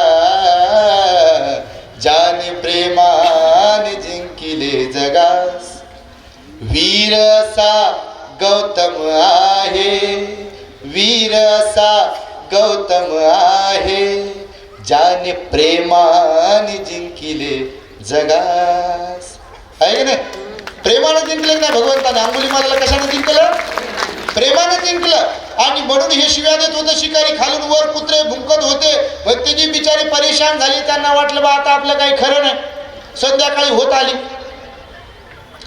मग यानं बाण सोडला बघा खाली शिकाऱ्यानं रागामध्ये माणूस काय करेल क्रोधामध्ये मनुष्य काय करू शकतो याची प्रचिती तुम्हालाही कोणाला आली असेल बघा कारण क्रोधामध्ये आई समजत नाही क्रोधामध्ये बाप समजत नाही, भाऊ बहीण नवरा बायको कोणी समजत नाही, धर्मगुरू चांगली माणसं कोणी समजत नाही. जर द्वेष क्रोध निर्माण झाला मनामध्ये तर ते पछाडून टाकते त्याला बघा, आणि ते त्याच्यातून काहीतरी वाईट केल्याशिवाय शांत बसत नाही. तर यानं बाण सोडला खालून भंतेजीला मारण्यासाठी, आणि तो बाण भंतेजीच्या पायामध्ये रुतला लागला बघा. रक्त बंबाळ झाले आणि तडपत होते. मग तडपत होते वरच्या वरतीच. तर ते जखमेला असं पाहण्यासाठी काहीतरी वाकण्यासाठी थोडेसे वाकले, आणि त्यांच्या अंगावरचं चिवर जे आहे का नाही ते खाली निसटून पडलं. ते पडलं नेमकं त्या शिकाऱ्याच्या अंगावर पडलं. आता त्याचे कुत्रे जरी त्याचेच होते तर कुत्रे ते कुत्रेच. इथं माणसांना कळत नाही, कुत्र्याला काय ढेकळं कळेल. कुत्र्यांना वाटलं ते भंतेजी पडलं खाली, यानं कुत्र्यानं मालकाला तोडून फोडून खालं बघा, मरेपर्यंत सोडलं नाही. भगवंताच्या काळात घडलेली घटना सांगतो, आणि जाता जाता यासाठी सांगितली कर्म सोडत. म्हणून त्या बाबासाहेबांनी महामानवाने आपल्यासाठी जीवाचं रान केलं की नाही. 3 मुले मुलगी पत्नी मातीमध्ये गेली, तरी त्या युगंधराने परवा नाही केली परवा. थांबले का? घरातच बसले का? माझं कसं होईल, माझी बायको गेली, माझे लेकरं गेले, राजरत्न गेला, इंदू गेली, रमेश गेला, गंगाधर गेला, मी काही करत नाही समाजाचं भलं करण्यासाठी. कुठे जाऊ? माझी कमर दुखते, माझा पाय फ्रॅक्चर झाला, मला मणक्याचा त्रास आहे, मला बीपी आहे, मला डायबिटीज आहे. बसले का घरात? बसले का? शेवटपर्यंत काम केलं बघा, समाजाचा उद्धार करण्यासाठी, मेलेल्या समाजाला नवसंजीवनी देण्यासाठी, जिवंत करण्यासाठी, ताठ मानेने स्वाभिमानाने जगता यावं यासाठीची लायकी तयार करण्यासाठी आपला बाप झिजला खपला. स्वतःला त्रास असताना त्याची आपण औलाद आहोत बघा, समजलं. म्हणून आपण जर स्वतः पुरतं जगलो, त्या जगण्याला अर्थ आहे का? बाबासाहेब तर म्हणाले असे लोक मेलेले बरे, हा शब्द वापरला.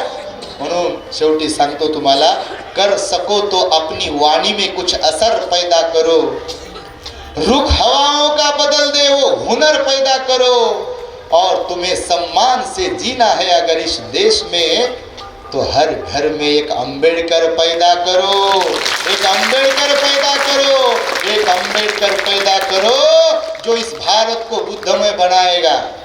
ऐसे अंबेडकर को पैदा करो. वो अंबेडकर नहीं आएंगे, घर घर में अंबेडकर पैदा करो. याने जे तुमचे मुलं आहे त्यांना बुद्ध बाबासाहेबांचा विचार शिकवा, त्यांना धम्म संस्कार द्या, त्यांना सुसंस्कारी बनवा. समाजाचा आपण देणं लागतो याची जाणीव करून त्यांना द्या, आणि स्वतः सुद्धा त्यासाठी तुम्ही कामाला लागा. इथे एक सूचना आली बघा, धम्म परिषदेमध्ये श्रामणेर बनायला कोणी तयार नाही म्हणते.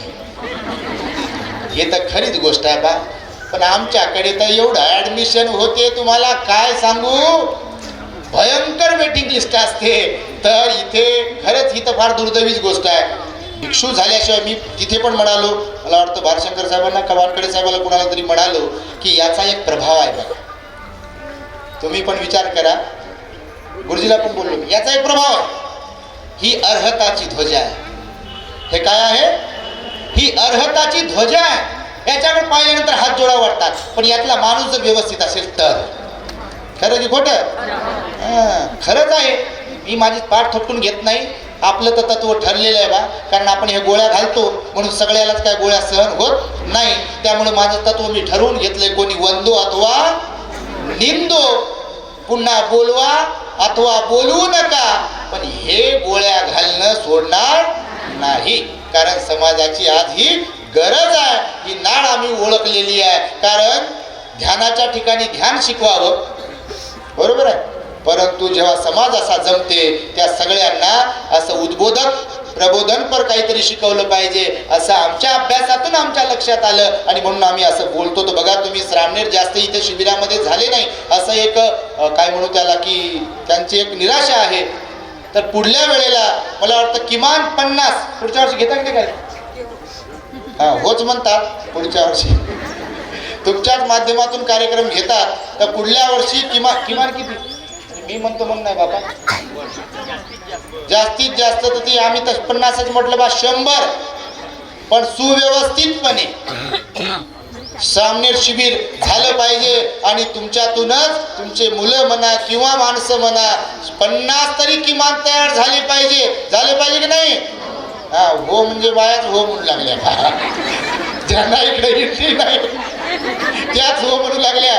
पुरुषांनी हो म्हटलं पाहिजे आणि तुम्ही इकडे आलं पाहिजे तर नक्कीच पुढच्या वर्षी गुरुजी लोक वाढतील याची आपल्याला शाश्वती आहे. आपण सर्वांनी इथे आम्हाला बोलावलं आणि ही अधिकची धम्मदेसना यासाठीच दिली की हे इकडे एक जण बसून आहे, इकडे एक जण बसून, इकडे तर 2-4 बसून आहेत आणि यांनी अगोदरच सांगितलं की बा जास्त बोला. आणि खरंच लोक जसं आधाशासारखं खातात तसं आम्ही आधाशासारखं बोलतो जेणेकरून जास्तीत जास्त प्रबोधन होईल. म्हणून तसं तर आपलं द ग्रेट हॅपीनेस चॅनल आहे. तुमच्यापैकी बरेच जण ऐकतही असतील, फॉलो करत असतील, सबस्क्राईब पण करत जा, एकमेकांना व्हिडिओ शेअर करत जा. वैविध्यपूर्ण विषय असतात, एकच कोणता विषय नसतो. आपण महामंगल सुद्धा विस्ताराने शिकवलेला आहे, सिगालोवाद सुद्धाही शिकवलेला आहे, पराभव सुद्धा पण शिकवलेला आहे, वत्सल सुद्धा पण शिकवलेला आहे. डॉक्टर बाबासाहेब आंबेडकरांशी संबंधित अनेक विषय आपल्या चॅनलवरती आहेत. म्हणून तुम्ही आपल्या द ग्रेट हॅपीनेस चॅनलला भेट द्या, त्याला सबस्क्राईब करा. आणि प्रवचन नवरा बायकोच्या बद्दलचे लय प्रवचन आहे, सासू सुनाच्या बाबतीतले लय प्रवचन आहे. असं काही विचार करू नका बा त्या बाबतीत आहेत का नाही, लय आहे तसे तर बापा ते शेअर करत जा अशी एक सूचना. आणि शेवटचं निमंत्रण वजा माहिती देतो आहे. हा 2026 जे वर्ष आहे, येणाऱ्या 26 जानेवारी 2026ला औरंगाबादेत आपण सिडकोकडून बुद्ध विहारासाठी जमीन विकत घेतली आहे. ज्या ठिकाणी द ग्रेट हॅपीनेस नावाचा 4 माळ्याचा टॉवर आपण समाजाच्या स्वेच्छादानातून उभा करतो आहे. आणि त्यासाठीचं तुम्हाला 26 जानेवारी 2026चं निमंत्रण पण देतो आहे. आणि ज्या इच्छुक श्रद्धावंतांना या डॉक्टर बाबासाहेब आंबेडकरांना अभिप्रेत असलेल्या आदर्श बौद्ध समाज या उपक्रमामध्ये सहकार्य करायचं आहे, दानपुण्य करायचं आहे, ते सहकार्य दानपुण्य करू शकतात. मटेरियलच्या स्वरूपातही करू शकतात किंवा आर्थिक स्वरूपात करू शकतात, पण ते ऐच्छिक आहे. ही एक सूचना वजा निमंत्रण देऊन माझ्या शब्दांना इथे मी पूर्णविराम देतो आहे. भवतु सब्ब मंगलम रखन्तु सब देवता सब बुद्धानुभावेन सदा सुखी भवन्तु ते भवतु सब मंगलम रखन्तु सब देवता सब धम्मानुभावेन सदा सुखी भवन्तु ते भवतु सब मंगलम रखन्तु सब देवता सब संघानुभावेन सदा सुखी भवन्तु ते.